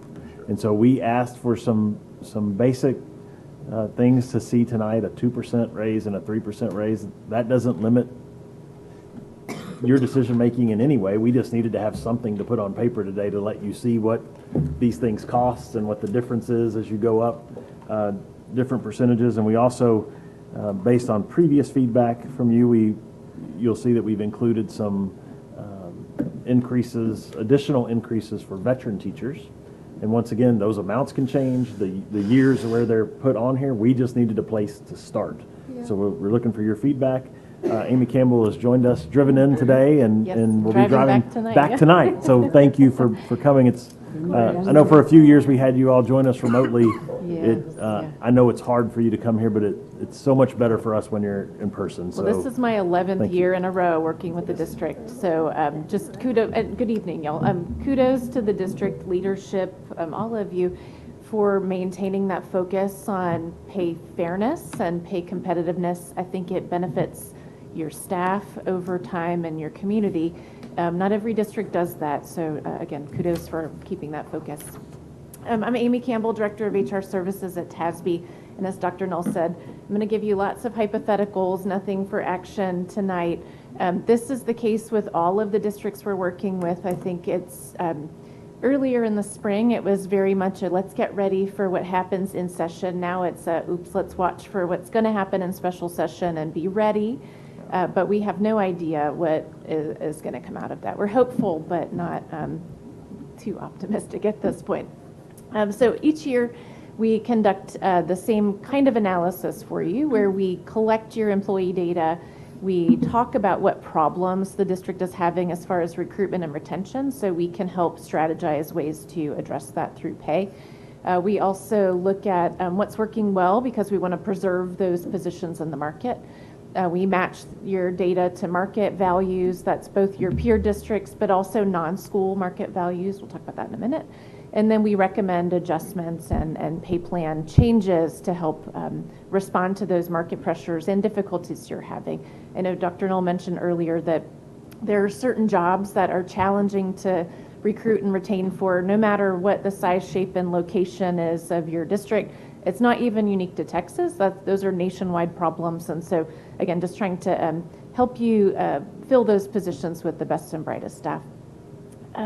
This is the target slide that we include each year with the goal of showing you we're shooting for that market rate to align your midpoints with that. We want as many employees as possible, as close to market as possible, but recognizing that you're going to have experienced staff who need to be above that and should be above it. And you're going to have new staff who are learning their jobs, new to the position, new to the district, who are going to be below that. So not everyone is going to be at market, but we want to get as many people as close to that as possible. That text is tiny up there, but I hope y'all can see the market list. It's the same year over year. Some asterisks for spring that they did not participate in the salary survey, and so their teacher schedules were included, but not the remaining positions. We also, for your top-level administrators, directors, and higher, look at just large districts, because some of your neighbors are much smaller than you, and this gives more apples-to-apples matches as far as scope and level of responsibility. And then we also use these two non-school market sources for other private and public sector employers, because for law enforcement and for custodians and technology jobs, you're not just competing against school districts. So teachers, for the most part, good news. You'll note the orange line is Conroe ISD teacher salaries at 0, 5, 10, 15, and 20 years. The blue line is your local market median. It's important to note that the median is the middle value of all of your district peers. So that is not, the top value is not the bottom, it's the middle. And you do fall below the median value at 5 and 10 years. But when we look at the actual dollar differences, it's not an insurmountable difference. You're within 1% at all of those surveyed points. And the furthest below market you get is $575. While that sounds like a lot, most teachers are not leaving a district for an extra $500 someplace else if they like where they're working and everything else is supporting them staying. You may start losing staff for something greater than that, and it certainly may make Paula's job harder to recruit when you're offering salaries that are farther below your peers. But for the most part, you stayed aligned with your peers this year.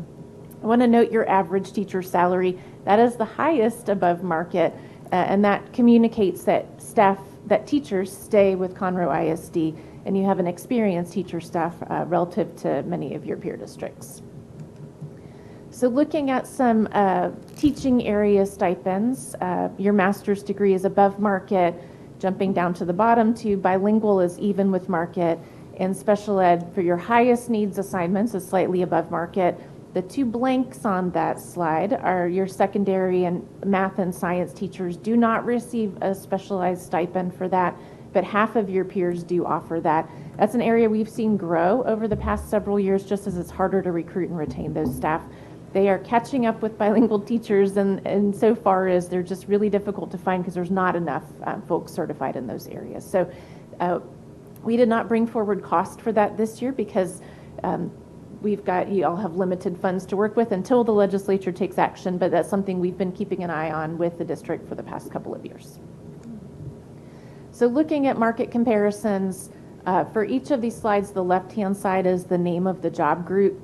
The second column is average pay compared to market value. The next column is your pay grade midpoint compared to market value. It's important that we look at your structures compared to market, but also people compared to market. And the far right-hand column is the number of jobs compared. So for these are your exempt, your salaried staff. All of those are within a few percentage points of market, so very competitive overall.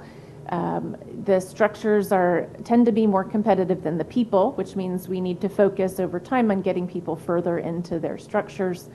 That last row is folks on the teacher hiring schedule, but who are paid in a slightly different way. Our OTC instructors are paid according to minimum instructor pay that the government tells you have to pay them, and ag teachers get extra money for their extra responsibilities. So it's just a little bit different flavor of pay for them. Can we go back, just Yeah, stay there for 1 second, because you said something there that I want to make sure everybody understands. And if you do, I'm going to ask you all to explain it to us, because it's always confusing for everybody, is this idea of the structure and where people fall, and the use of the word midpoint is confusing for everyone that works here. Because while we call it the midpoint, 95% of the people in the box are below the midpoint or more, I would say. I don't. And we keep moving the midpoint. We continue to move the midpoint, but and we did talk about this. I don't know. We would challenge you to find another phrase that doesn't imply that it's actually the middle, because it's not. But because employees view that, and you would think if you have 20 plus years, you would be above the midpoint in your job structure, but that's just not the way this works. So that's why I think the word midpoint is confusing. So when you see things here like the pay grade, midpoint to market is 106 or 100, but then employee pay is below. It's because most of our employees fall below the midpoint. It's one of those challenging things. So it's that idea of how do we move them? How do we? You want the box to move every year, right? Because you want the available salary to move, but you also need to be moving employees within that box closer, because it causes frustration for folks. But the midpoint is based on market. In theory, yes. I mean, you shouldn't be moving the midpoint down. You should be moving absolutely. the people up. And we actually have worked on administrative education over the past few years, which is why that looks higher to market because of the educator career pathway. So we force those ranges to be above your teacher pay range, because in every district, as you increase teacher pay, typically administrator pay ranges don't catch up quite to that. And so to give an example of what exactly she was talking about, you were a classroom teacher and you wanted to become a district instructional coach. Without that adjustment, you would take a pay cut. And so as the teacher pay moved up, you had to make some adjustments of that Yep. teacher educator pathway, right? So that there's room for folks to move within that path. So that's. And unfortunately, this midpoint problem is not unique to Conroe ISD. I know, it I just think confuses it's, us. yeah, it can be very, and I worked in a very large district where my phone number appeared on 12,000 pay stubs, and I had to answer that question all the time, and it's always unsatisfying, right? If I'm a fully trained, fully functional, experienced staff person, why can't I be at the midpoint?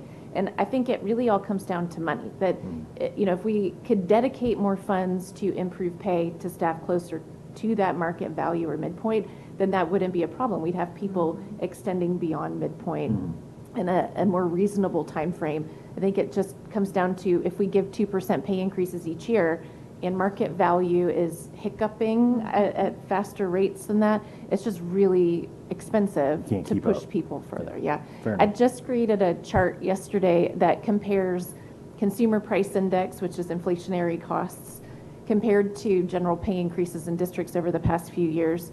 In 2019, it was completely inverted, where costs of living went down and we had those forced increases from House Bill 3.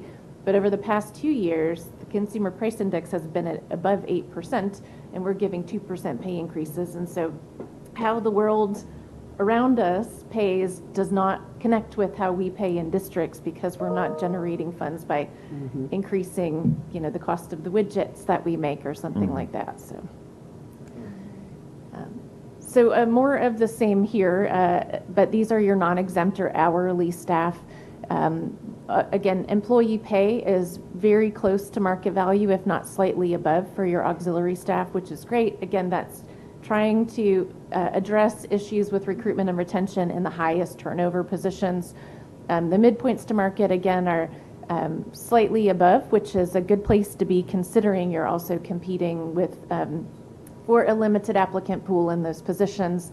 And the minimums to market are super important for this group, because you're filling lots of vacancies, and that starting pay rate is really the strongest point of comparison for those structures. What is the auxiliary group? So those are your custodians, bus drivers, maintenance staff, operations folks. So the first recommendation is always to implement those pay structure adjustments. We make very targeted adjustments to the structures to address places where market has moved a lot, where you're needing to be at a premium market position to fill vacancies and retain staff. The midpoints are connected to market, not always even with them, but aligned with what your peers are doing and strategically placed. The two models, as Dr. Knoll mentioned, are 2% and 3%. And that is a very standard, year over year, that is the typical median pay increase statewide and within your ESC. And so this gives us a starting place for whatever the legislature decides to do. The additional adjustments, we talked about focusing some adjustments on experienced teachers. The numbers that we looked at for cost for this initial cut were $500 for 15 to 19-year teachers, and I'll show you a big messy chart in a minute, but $750 extra for teachers with 20 to 24 years of experience, $1,000 extra for 25 to 29 years of experience, and $1,250 adjustment for 30 plus. That improves how competitive you are for salaries for experienced teachers, which will let you poach to fill all of those new positions, poach from your neighboring districts, but also reward your experienced teachers for all of the time they've put in for the district. So jumping down to the very bottom of the left-hand table, that fourth column in is the additional adjustments. You'll see there's an extra $500. This is the 2% model on top of the $1,250 general pay increase. And then those numbers increase as you get all the way through the structure. The hiring structure stops at 30 years, but everyone beyond that hiring structure would continue to get the $1,250 increase on top of the basic $1,250 pay increase as well. Could you just help make the point? This is another point of confusion, just so that we all understand, is we're not on a ladder system. Correct. So you do not automatically move next year to the next number on here. The only way employees get it, the teachers specifically, because that's the chart we're looking at, the only way they get an increase is if the board approves a raise. They don't automatically move up. Maybe some districts do it that way, but Most we don't. districts have moved away from that. I think everyone looks like they have a step structure that would traditionally, where you'd set it and forget it, and people just move through that structure. But really now that's only used in that format in small rural districts and far-flung parts of the state. If I may, why is it presented this way then? Because you have a teacher structure that aligns pay with years of experience. So everyone who has 10 years of experience makes the same salary, and then you rebuild it each year. And so that's how nearly all I districts just heard that we don't do it that way. No, they're saying that, like, if we didn't touch it, just because you move over to 11 doesn't mean you get an 11 one. Correct. So if you applied a traditional step structure, everything past, so only the first two columns would apply, and you'd adopt that, you'd leave it, and instead of going to the side, you'd go down. So if I finished my first year of teaching in Conroe ISD, I was paid $60,000 in 22-23. In 23-24, I'd make $60,300. So I'd get a $300 pay increase for the next year. Instead, every teacher gets the exact, and I should say the dollar difference between those years of experience are not equal. And so districts who do give a step increase typically just match the state minimum salary schedule, and they pay according to that. This means you get to say every year, we can afford a 2% or a 3% pay increase for teachers. So every continuing teacher gets $1,900, and then we can apply any adjustments on top of that that are needed to improve market position or reward teachers with particular years of experience. So you work to the side instead of down. Do these number, oh no, you don't have final numbers, never mind. So we have Will you have final number? Cost is what Yeah, you, all Yes, in we do. numbers? Yeah, we do. Yep. Okay, what were you going to? So the 3% in this scenario, the $1,900 is representing 3% of 60,000. No, it's 3% of the market average teacher salary. Say that one more time. It's 3% of the market average teacher salary. So in a range structure, like let's say your counselors or assistant principals or custodians, the midpoint is aligned to market, and so you have a midpoint-based structure because you have multiple jobs in that structure. For teachers, there's not really a midpoint. It's just a starting point and a stopping point for hiring. And so the midpoint is the market value for teachers. I mean, that's the basis for pay increases. So we've done it this way each year. Forever. The problem is the parity. I mean, you got the more seasoned teachers, the more mature teachers, as a percentage, they're a lower percentage increase than the teachers who just showed up. And that's true for everyone in your pay range structures as well. No, but it compounds the problem as we do it each year. Right? Yes, that's what I'm trying to get at as well. And so you got teachers that are here 25 years getting paid the same as somebody who showed up. Or even more, Well- if the understanding would be if a teacher making 15-year salary hears I'm getting the board approved a 3% pay raise, it's not. It's not 3% of their salary. It's 3%. Yeah, it's 3% on the midpoint, right. So Right, but at teachers 60,000. understand that though, yeah. Dr. Knoll. So Yeah. it's almost as though we need to stop saying percent because it's not a percent. I mean, it is. It's a of percent something. of Every number is a percent of something. Yeah. Right? So I'm saying, when you say 3%, it's misleading to me and everyone else. And it always has been, as opposed to saying it's a $1,900 pickup. Well, and so we say it's Because- 3% of the market median salary for teachers or 3% of the employee's pay grade midpoint. I mean, the difference from the actual salary, if you calculate it as a percent of actual salary versus a percent of midpoint, it's hundredths of a percentage different. It's not significantly different. So, but to your point, absolutely, we can do it exactly, if you can go back to the 3% chart. Yeah. If you do percent, We can absolutely, instead of building it off of this, because you have two different worlds, right? There's the teacher, where all the teachers live, and then there's the charts where everyone else lives. Yes. Right. So you could easily say, we're going to do 3% of the midpoint on everybody else, and for teachers, we're going to do $2,000. And we could that's how we can message it, right? It's $2,000. Rather than say 3%, we can say $2,000. Now, in this situation, Mr. Williams, we've tried to address some of what you just talked about based on previous comments, because we have these adjustments down here for 15 years up to 30. So we are trying to address it. Adjustment helps offset that tremendously. Yes, sir. Yeah. But some of that is your point is how we communicate it, and we can communicate it differently, right? We can. I certainly didn't mean come across like I'm attacking. No, I'm just no, trying no. to understand That goes to back make to the sure. original point about the midpoint and why that gap doesn't close. We're actually contributing to that gap. So, like we talked about earlier, most of your employees in the pay ranges are below midpoint. So a midpoint-based increase is actually a higher Actually good. percentage than it would be based on But salary. on a larger scale, like if it's not shifting, it's because they're looking at it from their end of the scale. Well, if I'm below midpoint and you're giving me a salary increase based on midpoint, that's a higher percentage than based on my salary. Yeah. So I understand what you're Also saying. raising the other end of the point, on the other side of the point, they're also getting, correct. For staff who are above midpoint, it's. and if you're basing it on a market, then you're controlling that midpoint. I guess I'm not understanding your question. Yeah.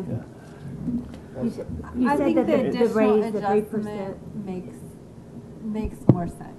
Say that one more time. Okay, so, like, what Deidre was saying was, like, perfectly, like, right and accurate about the fact that if you use a percentage of the midpoint and then apply it throughout your whole levels of seniority, the You have people some at that the benefit, end some get that less don't. benefit. Mhm. Yes, totally true. Right. But when you add in that additional adjustment, you end up getting really close to what No. someone would think of as I that totally agree with you. 3%. I totally agree. I'm just saying, I'm Yeah. stopping at that 3%.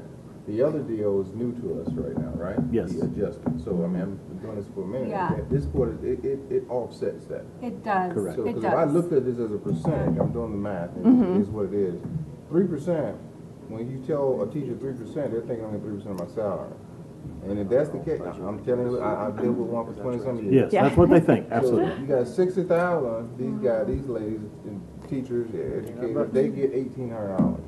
On the other end of the spectrum, at 71, 29 years, they get $2,150. Right. So I'm saying, top of the scale, Right. based on this math. And we recommend adjustments each year. We just don't typically show them to you in this level of detail, but we wanted to call them out Yeah. separately because the rewarding experienced teachers was a focus. And- So whoever decided this adjustment, I applaud you. I think that's going to help. Well, that was y'all. It was your feedback. It was y'all's feedback that It's had what us we do kept this. saying Yes. is that our experienced teachers, I mean, if you look at that pay scale, if you go back another couple, oh, I'm so sorry, I didn't know Oh, it was you're that far fine. back. That one? But on that one, you've got a 20-year teacher who's only making $7,000 more than a beginning teacher.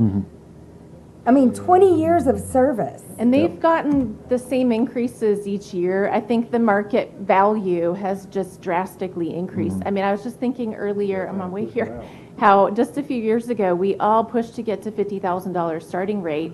And that was a significant jump over what it had Yes, been it for was. years. And so, I mean, I think as we increase the value of teachers, it's never enough and it needs to be more.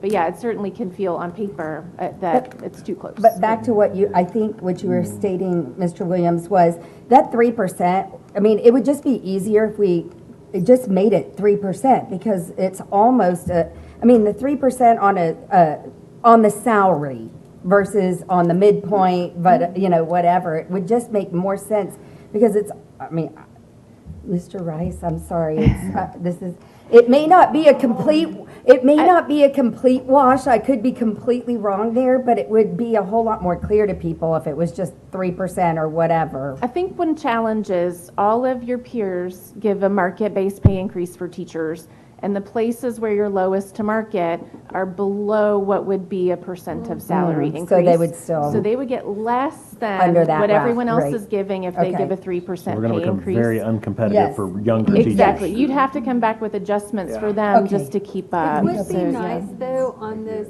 not this one, the one with, All that the we were pay- looking yes, at go back to where schedule. we were. if we had another column showing the actual percent increase and that resulted, I think that would be helpful for comparison's sake to know that like, oh, okay, 0 is actually not like a 3%, it's like a 3.5% or something. But if like we, that. I mean, we would encourage what Dr. Knoll offered as an option earlier is for teachers, because there is no midpoint for basis and it's one job, one structure. Talking about it in a dollar amount can be a lot more impactful to say you're getting a $1,900 pay increase or $1,900 plus an extra $1,000 because you're an experienced teacher. That can have a lot more impact than talking about percentages, which aren't going to make sense to them because you've built in all of these adjustments and that's their standard pay increase. So each year would have a different percentage, which I don't know if that's what you're trying to communicate And this to them, is right? I think of all of our employees, based on our previous conversation about midpoint, whatever, and I understand we're using a sort of a theoretical midpoint with teachers. They're the only employees where we have significant number of employees above the midpoint. So they experience what you talked about, Mr. Williams, where when we say 3% at the midpoint, we have a large number of people that are above that, so they are not actually receiving 3% of their salary. In the AE pay plan and the AB pay plan, most people are below the midpoint. So when you say 3% on the midpoint, they're actually receiving 3.1, 3.2. No one, everybody's okay with that. But if you say 3% and you're actually getting 2.7, that doesn't feel good. 1.65. Right. So I think your point's well made, and we just need to adjust the way we communicate it. Ms. Green, do you field any of those calls? Like, are we worried about something that's not really an issue, or are you fielding any of those calls in your office from people saying, hey, I don't think this is right? Well, there are often calls because people want to understand how the process works. So this conversation that we're having now, we have those with employees.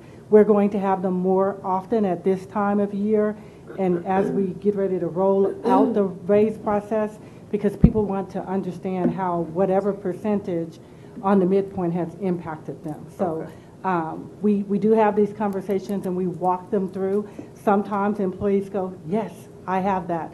And sometimes, like now, they might scratch their heads and,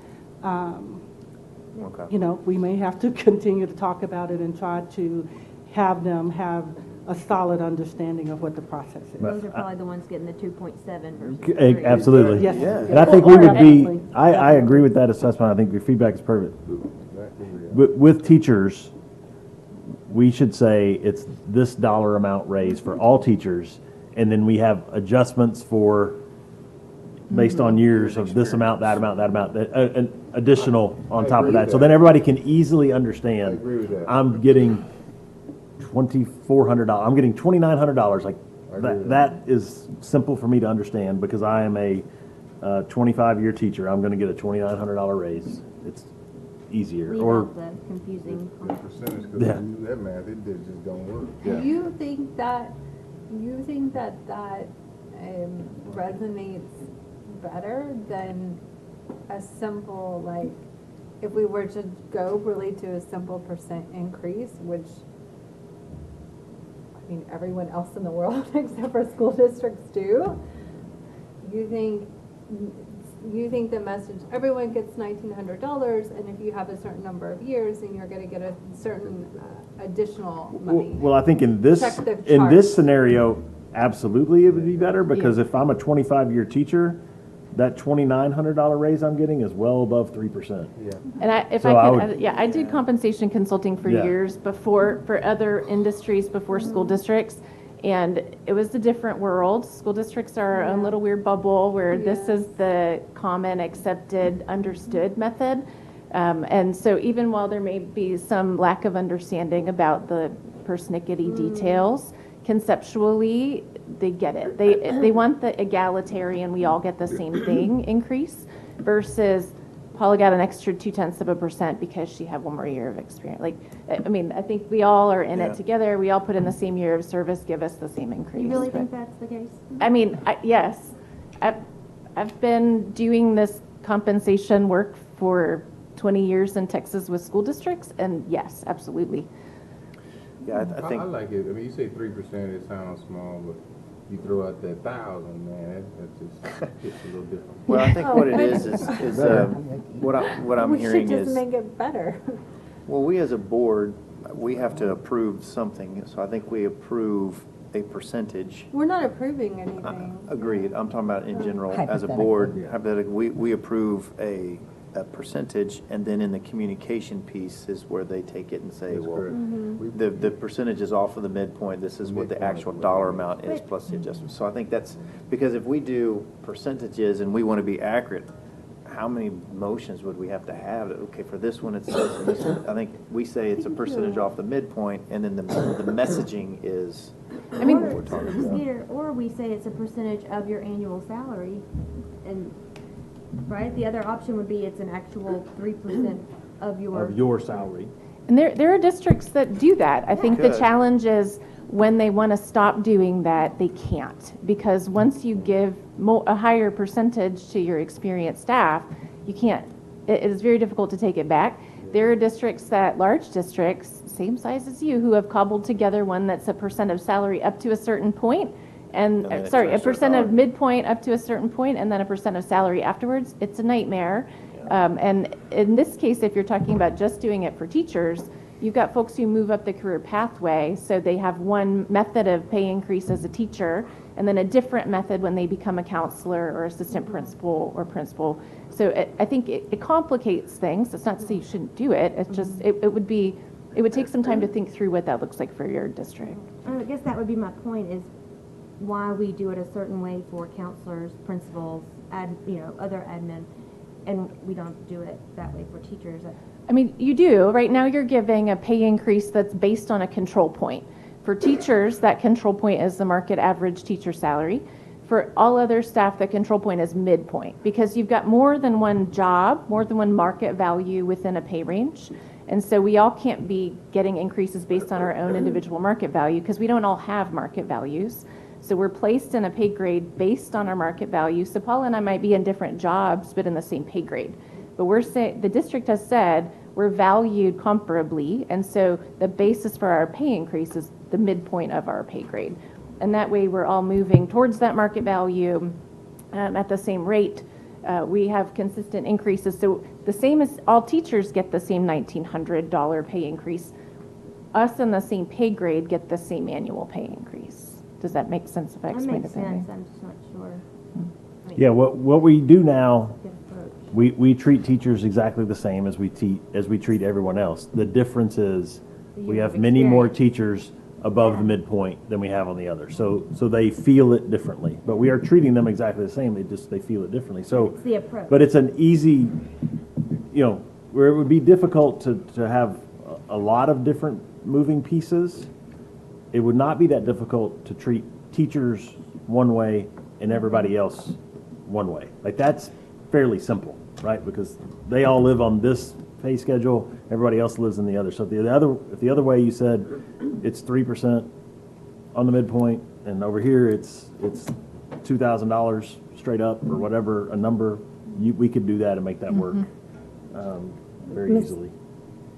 Ms. Green, on our employment, do you have an idea, this is maybe too much to ask off the top of your head, of how many teachers we have at the 10-year mark approximately, or that or I could even phrase that a little differently, that we lose from 10 years on?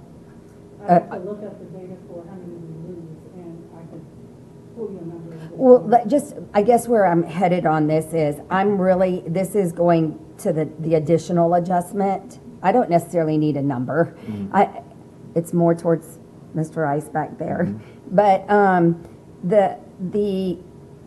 I sense from what I'm seeing and talking with and interacting with, that we are losing a lot of teachers from the 10-year on point. We also are losing at the beginning, but at the 10-year point and on, where they tend to, at that point, either be burnout, looking to do something different, or their kids are a little older and they don't need to have a certain schedule, etc. And would it be more reasonable for us to consider the additional adjustment in the hypothetical world starting at the 10-year point? I'll pull those numbers. Yeah. Well, I mean, it's just in a structure, and what would that look like expense-wise? Just to pop ahead to the costs, because that might impact your discussion as well. For the teacher adjustments, this is the 500 to the 1250 adjustments. In the 2% model, those adjustments are a little higher because we adjusted at the beginning of the Schedule 2 to get you that strong starting pay rate. In the 3% model, it's just for those experienced teachers. So it's 1.2 to 1.23 to 1.27 million, just for those adjustments. This includes the additional, the new teachers? too? So the cost, Yes, all teachers. Yes. All, yeah. including the additional ones that we just saw in our budget presentation? Okay. Yes. But to your point, if you could go back to This one. the salary schedule, Oh. the salary schedule, I'm sorry. That To your one. point, what we did here was just to have something Right. on paper. Mm-hmm. So if you all said, hey, we want to go to 10, you want to do 250 at 10 years, that's fine, we can do that. Or you want to make any adjustments, we can do any of that. The one cautionary tale I would give is to go back and look at where we are to market. Where we are actually below to market is with younger teachers.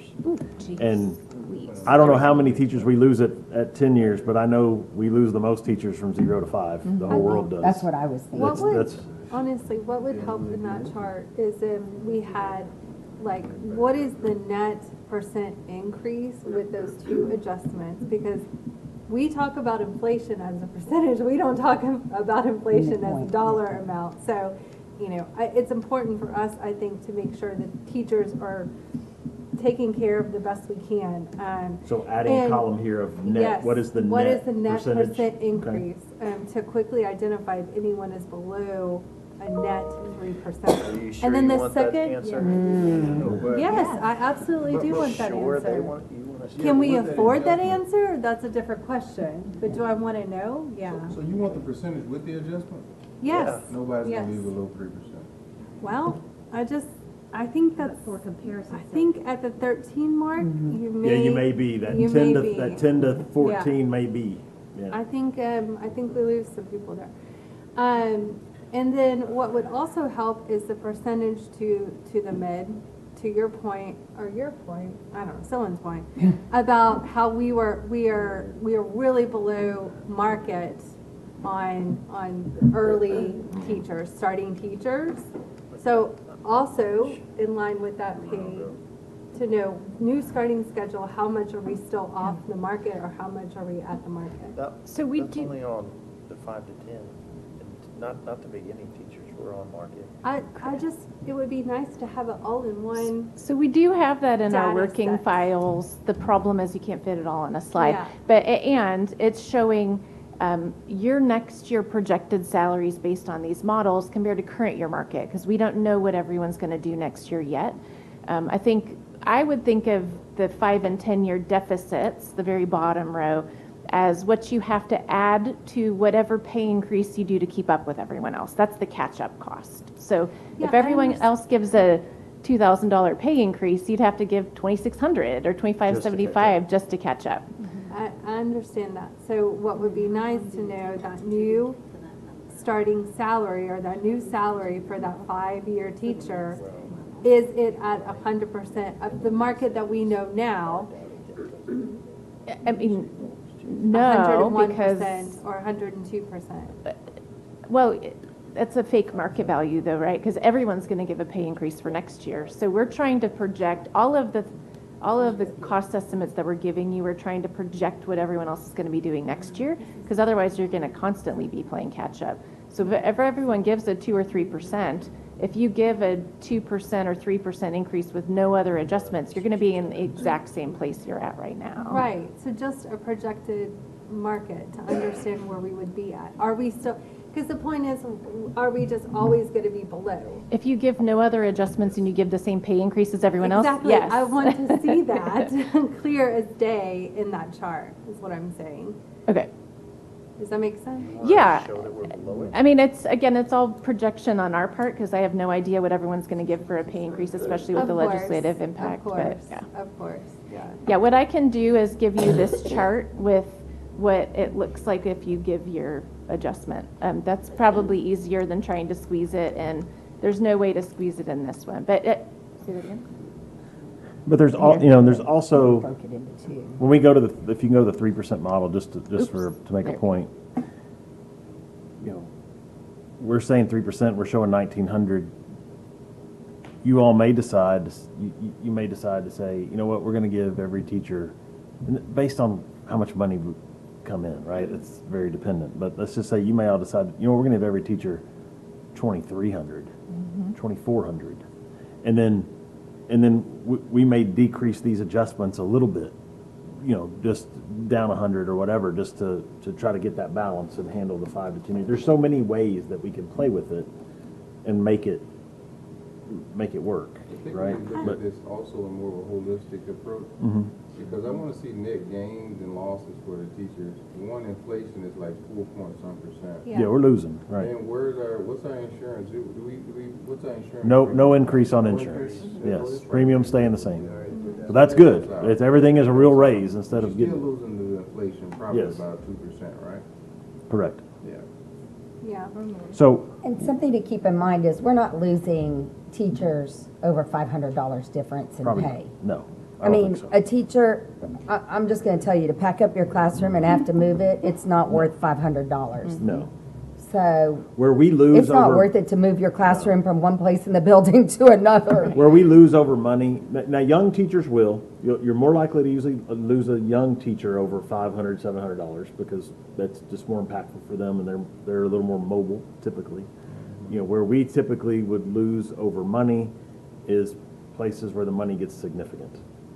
So a neighboring district might have a bilingual stipend that's $3,000 higher than our bilingual stipend. We will lose that on money. Within this chart, not so much. Like you said, a couple $100 is not as much.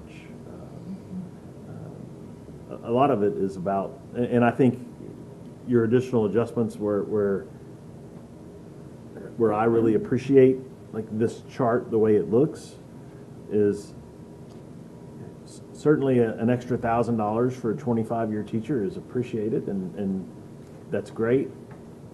I don't know if it's going to change their financial standing a ton, but what it does do is make them feel respected and appreciated.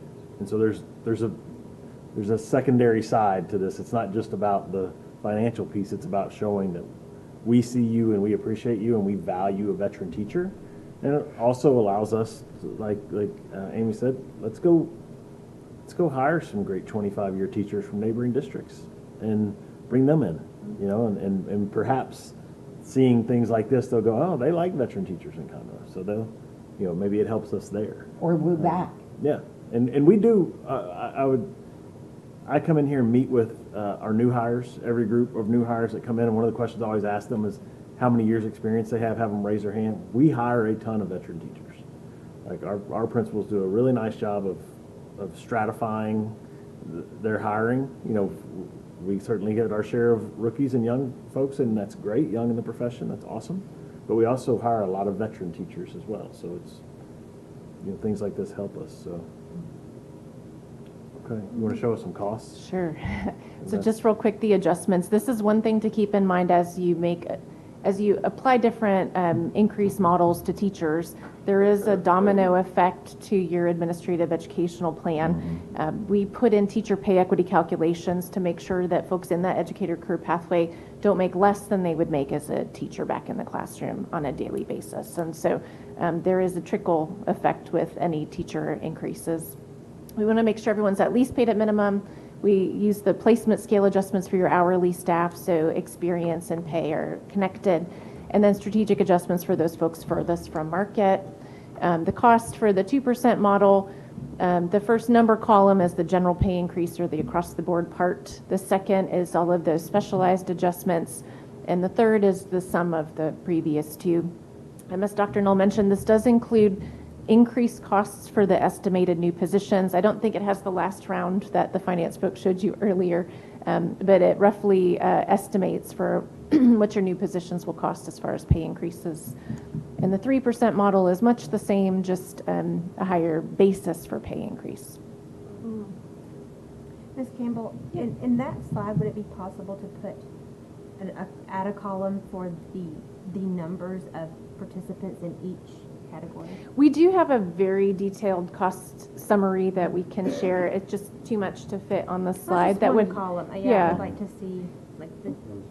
So not everyone gets every adjustment, or I mean, you just need to know the number of people in each pay plan. Yeah. Okay. I don't have a pen up here with me, but Category. yes, we can do that. That was all of the data, and we showed the teacher pay increase. Any additional questions? So we only did scenarios for 2 and 3? That's all we did to start with. Now, what we can do is, you know, from this point, like we've listened tonight, heard some feedback. What I would invite you to do is share, if you have other scenarios that you would like to see, let us know. And we don't want to run just too many because we don't know what we're going to get. Now, if we get 3.1, 3.2. Yeah, right. If we get to a point where, let's say that, the state comes back and tells us, you have $25 million or $20 million in additional funding, then we can start to circle and key in on that and build some variations of what we have based on your feedback, and then show you options. I'm showing inflation at 4.9, so I'd like to see one of your models with the 4%. Yeah. At least. It'd be awesome. Now we can do it. It's just a matter of if we get funded. Mhm. And that would go, I mean, we would be able to do that for all across the board, or only teachers if the money was there? It just depends, yeah, if the money's there, you can do it for everyone, if the money's there. Like, that's the whole key, right? Right, It's a matter of. the big if. So if 3% was 18, 4% is gonna be 21, 20, something like that, 22.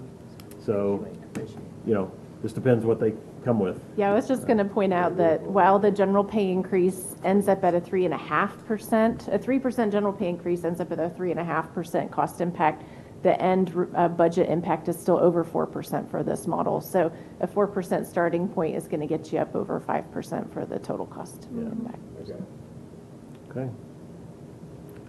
Thank you. Any other questions for Amy before we let her take off and drive Head back? to Austin.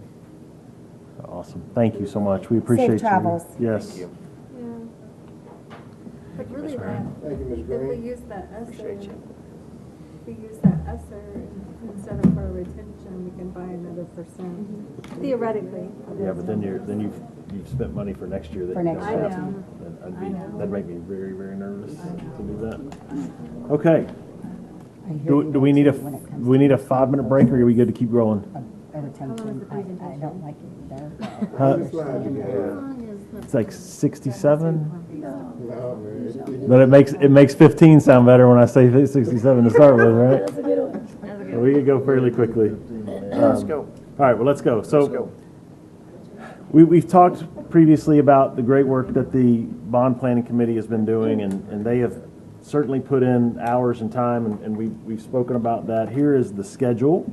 And I think since the last time we came to you and talked about their work, that was before the April 11th meeting. So since the last time we've spoken, we had our April 11th meeting. We talked about some additional items, including athletics, CT, and technology devices. And then really we've spent the last couple of meetings coming together and building a package. And they have dug in there and worked hard. It's been very interesting to watch them go through the process and struggle with making hard decisions, but they've done that. And they have now created a draft bond package, and I'm going to present that tonight. And I've been presenting it in the community already, getting feedback. They are getting feedback. We're presenting things online and getting feedback, and we will meet back with the bond committee on July 17th and share the feedback with them, because there are a few items on here that are options that so they will need to make final decisions, and then they will come back to you in August. We have not set the date. It'll either be at the August 6th. I don't remember. There's a budget workshop day that we could have a special meeting to call the bond, or for them to present the bond to you to decide if you want to call it, or it could be done at the regular August meeting, but it will need to be done in August to make the November ballot. Can we do it during the regular scheduled meeting? We can. Can we do it during the workshop? So we I have, think- the first is a meeting, and then the 8th would be the following Tuesday, just Okay, to so throw it out there. one of the keys, I think, while we haven't set the date yet, is that I wanted to, summer gets difficult because you all have lives too, and you're traveling, and you have vacation, and I want to make sure that when they do bring it and to present, that we can have all 7 of you here, if at all possible. So I just want to, we'll set that date in the future. I'll work with you to do that. I just would like to make sure that all of you are here so that you can. My question is more around timing. If we wait till the August regular scheduled meeting, is that still plenty Yes, of sir. time? It is within the window. Yes. Because that's the 15th. But then that would be the last one unless we call the Yes. special, Correct. that would be the last chance unless we call the special meeting Right. after Yes. that. But I'm sure we would all want, By that. like that, if we're gonna call a bond, it Yes. probably should be done at a regular scheduled meeting. I think last time we might have done it at a special meeting. I can't remember. But we'll work that. I mean, but that's why we haven't set it. We don't have it on here because we want to make sure. Gotcha. But I do anticipate, based on their feedback, they are planning to bring you a proposal. Sure. The bond committee is planning to bring that. They feel it is important. So there will be one coming. Just a reminder through this process, I think 2 strengths of this process so far have been the fact that we have a large committee of people from throughout the district that have a lot of different opinions and viewpoints. But the second most powerful piece of this process is that it's been completely transparent. Every single thing that committee has seen is on the website for the whole world to see. There are no secrets. There is nothing hidden. It is out there for the world, and I think that's been appreciated by our community. I know that questions have come in, and Ms. Blakelock helps to field those and send those to people, and we're getting questions answered for folks, and that's been really helpful. Can you go back to that? Yes. That is crazy. You added the bonds here, Yes. previous bonds. Look at all that growth before that next bond. Yes. That's crazy. It's a lot, yeah. So it's trying to keep up as a challenge. I mean, we have. People ask me it's a common thing for people to ask me, like, what's the biggest challenge in the school district? The answer is always the same: managing growth. Now, I have superintendent friends who are in school districts that are decreasing enrollment, and you ask them what their problem is, and they're like dealing with this, decreasing enrollment. And I listen to their problems, and I decide very quickly I will take our problems. Their problems are way worse. Cutting teachers and closing schools is a very ugly scenario. So we're going to hit this very briefly, the highlights of that April 11th meeting.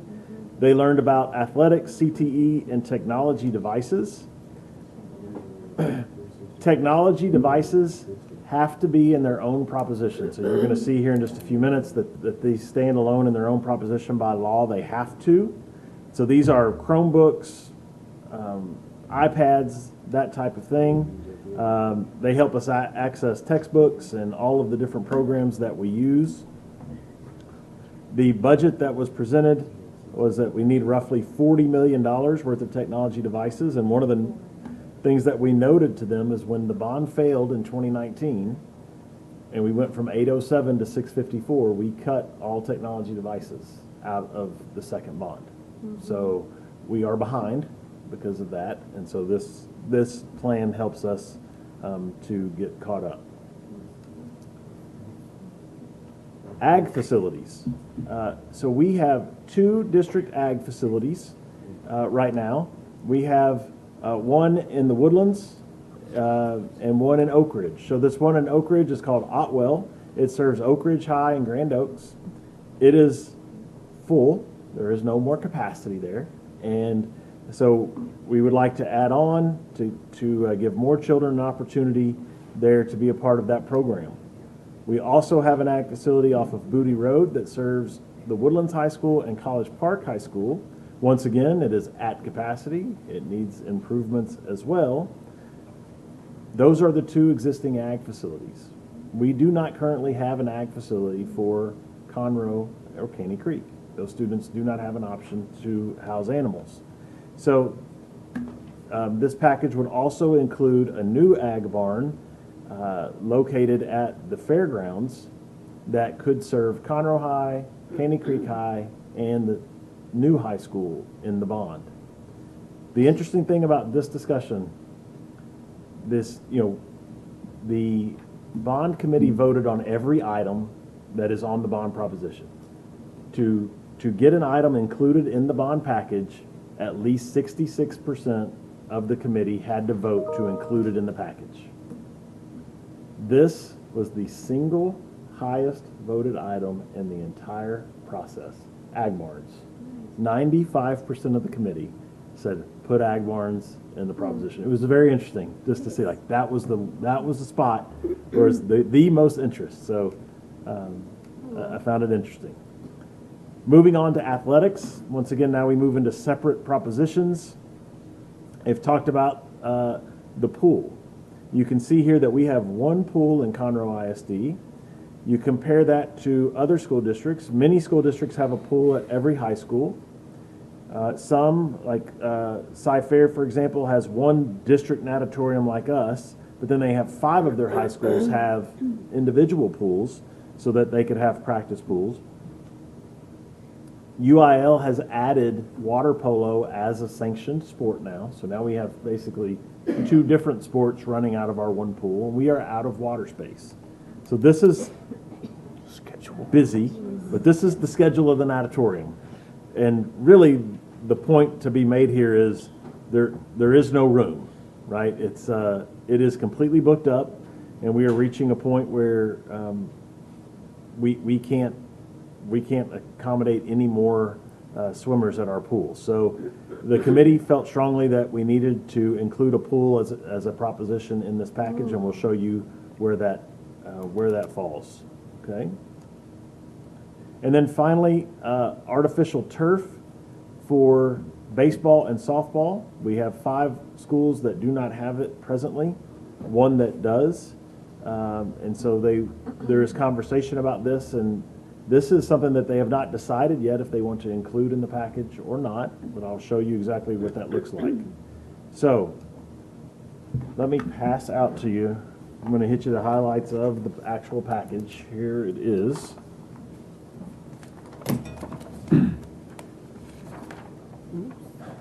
So presently there are 5 potential propositions. I think this is yours. Okay. Oh, sorry. 5 propositions. The primary goal of Proposition A, which is where a large majority of the money included in this whole process is, their focus in Proposition A was to keep any items out that could be considered fluff, for a better word. What you see here is everything in Proposition A is about adding additional capacity for students or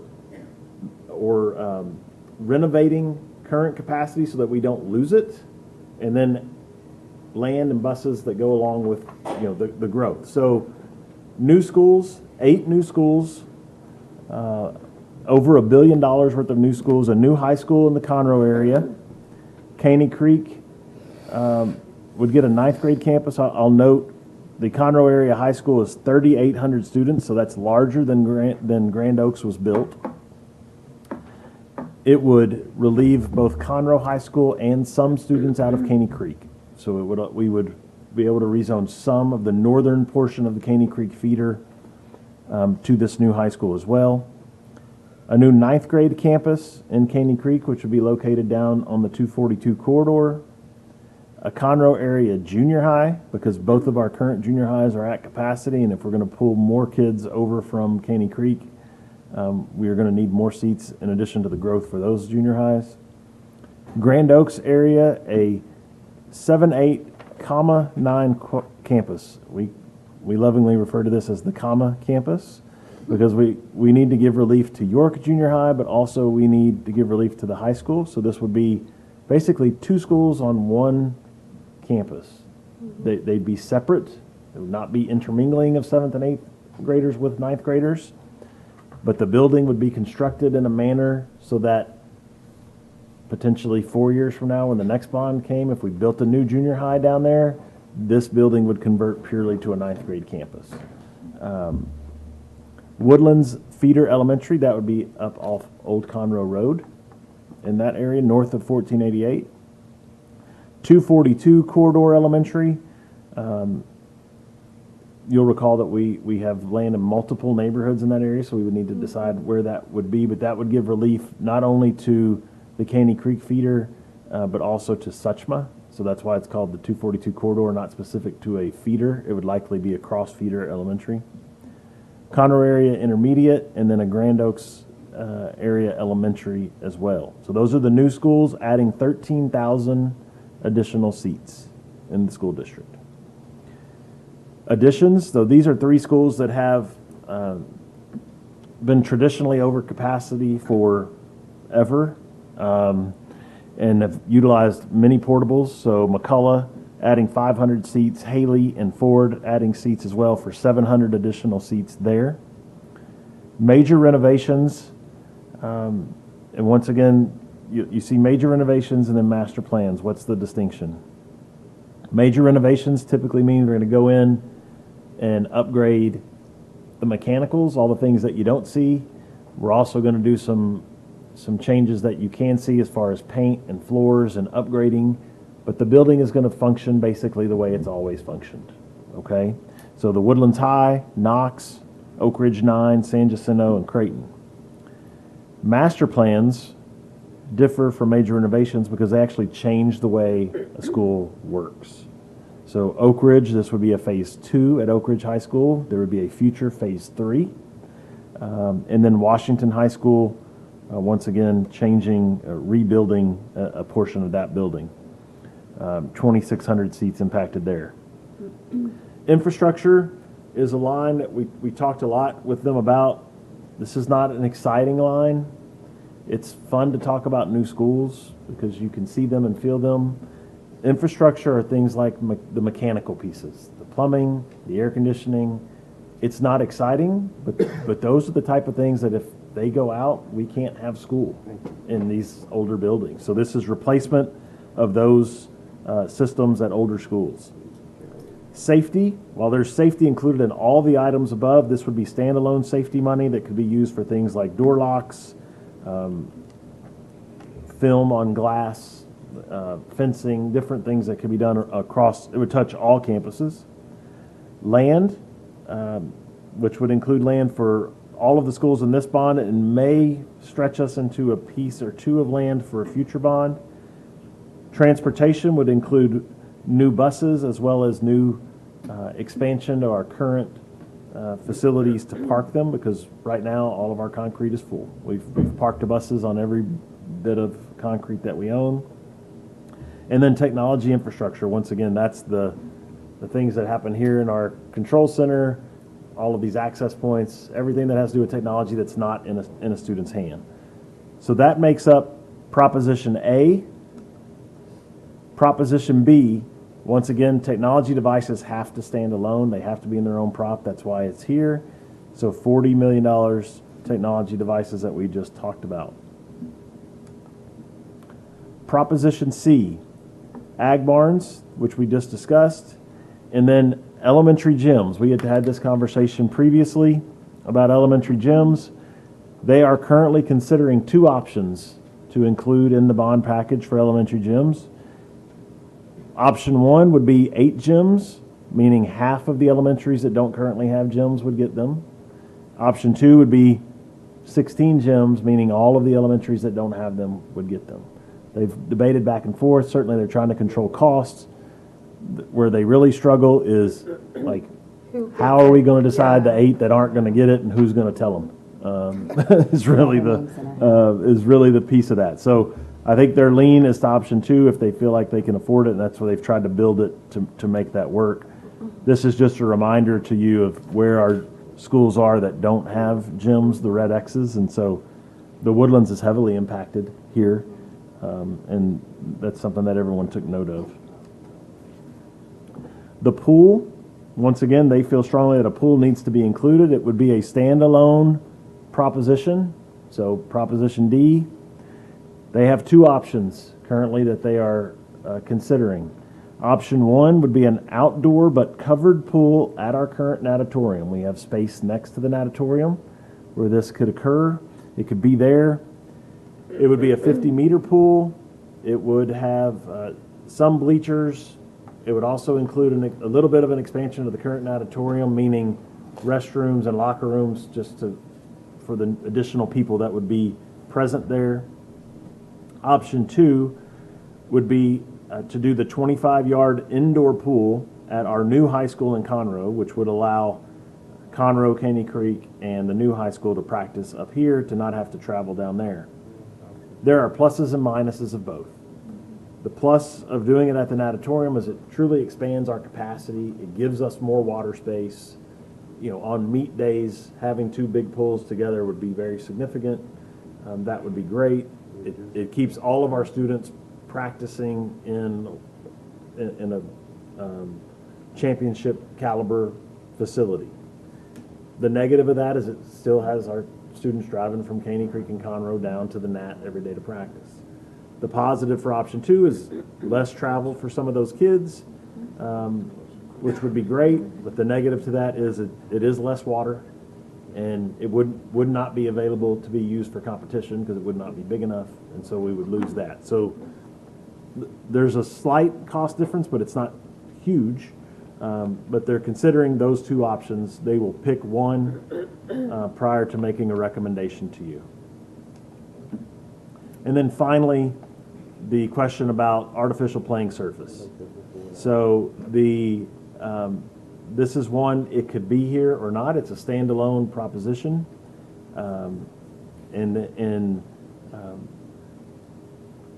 They are undecided if they want to include this on the ballot or not. So we're getting feedback on that. Do we include it on the ballot, yes or no? I think certainly our baseball and softball communities would like to see it on the ballot and give the voters a chance to say yes or no. But there's just conversation about, is it worth including or not? Some of that conversation centers on 5 proposition feels like a lot. Are we gonna confuse voters if we have 5 props versus 4? But that's part of the conversation. I mean, that's a really stark difference, in those 2 pictures. Yes, it's a significant difference, no doubt. So the total package here, you can see our 5 props. Once again, when a voter goes in to vote, they could vote yes on proposition A and B and C and vote no on D and E, or vote yes on all of them. It would be their choice. The way this is structured, Proposition A and Proposition B are the 2 propositions that are essential for the daily functioning of the school district.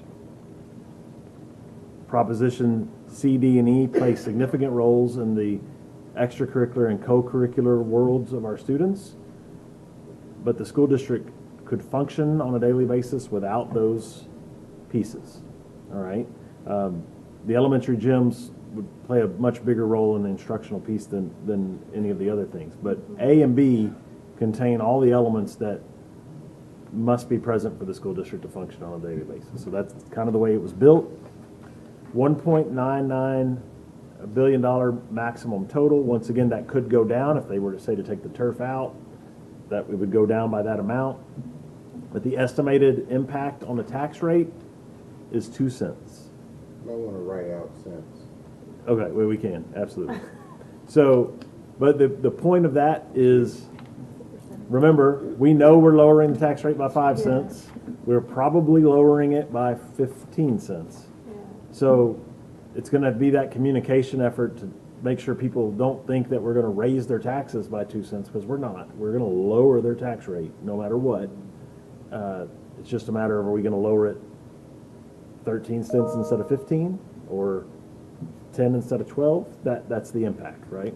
But that's not what shows on the ballot either, the language. It's going to say it's a tax rate increase, correct? This is go ahead. Where is phase 3 of Conroe High? Conroe High is done. It was phase 3 of Oak Ridge. Oak Ridge would be a future bond. So it was voted on by this committee. They decided to only include phase 2 in this package. I thought we were on phase 2. No, we're on phase 1. Only phase 1. Yeah, we're on phase 1. And then on the parking, on the bus, Yes. on the buses and transportation, aren't we building 2 facilities right now? Or We are doing work at both Conroe and Caney Creek right Yeah. now. Yes, that's to manage current capacity. not future capacity. Okay, so how many more buses are we adding? $12 million worth of buses. Which is, Like 400 and something. I don't remember how many buses do you? About 134, 132 Yeah. Okay. So 100 buses, roughly? So we need parking, so the other two places that we're already doing right now, Would be, what we're doing right now is Conroe, and then we're doing the phase 1 of Caney Creek. So what this would do would be extend Caney Creek to fully build it out, and then extend the Oak Ridge piece as well. over by Vogel. Yes, the one by Vogel. Indeed. So this is a chart that is, I think, very significant. We talk about our challenges all the time, about our size and how we compare to everybody else. You know, when you look at other school districts, every school district in Montgomery County has passed a bond in the last 9 months. And you can see the amounts here.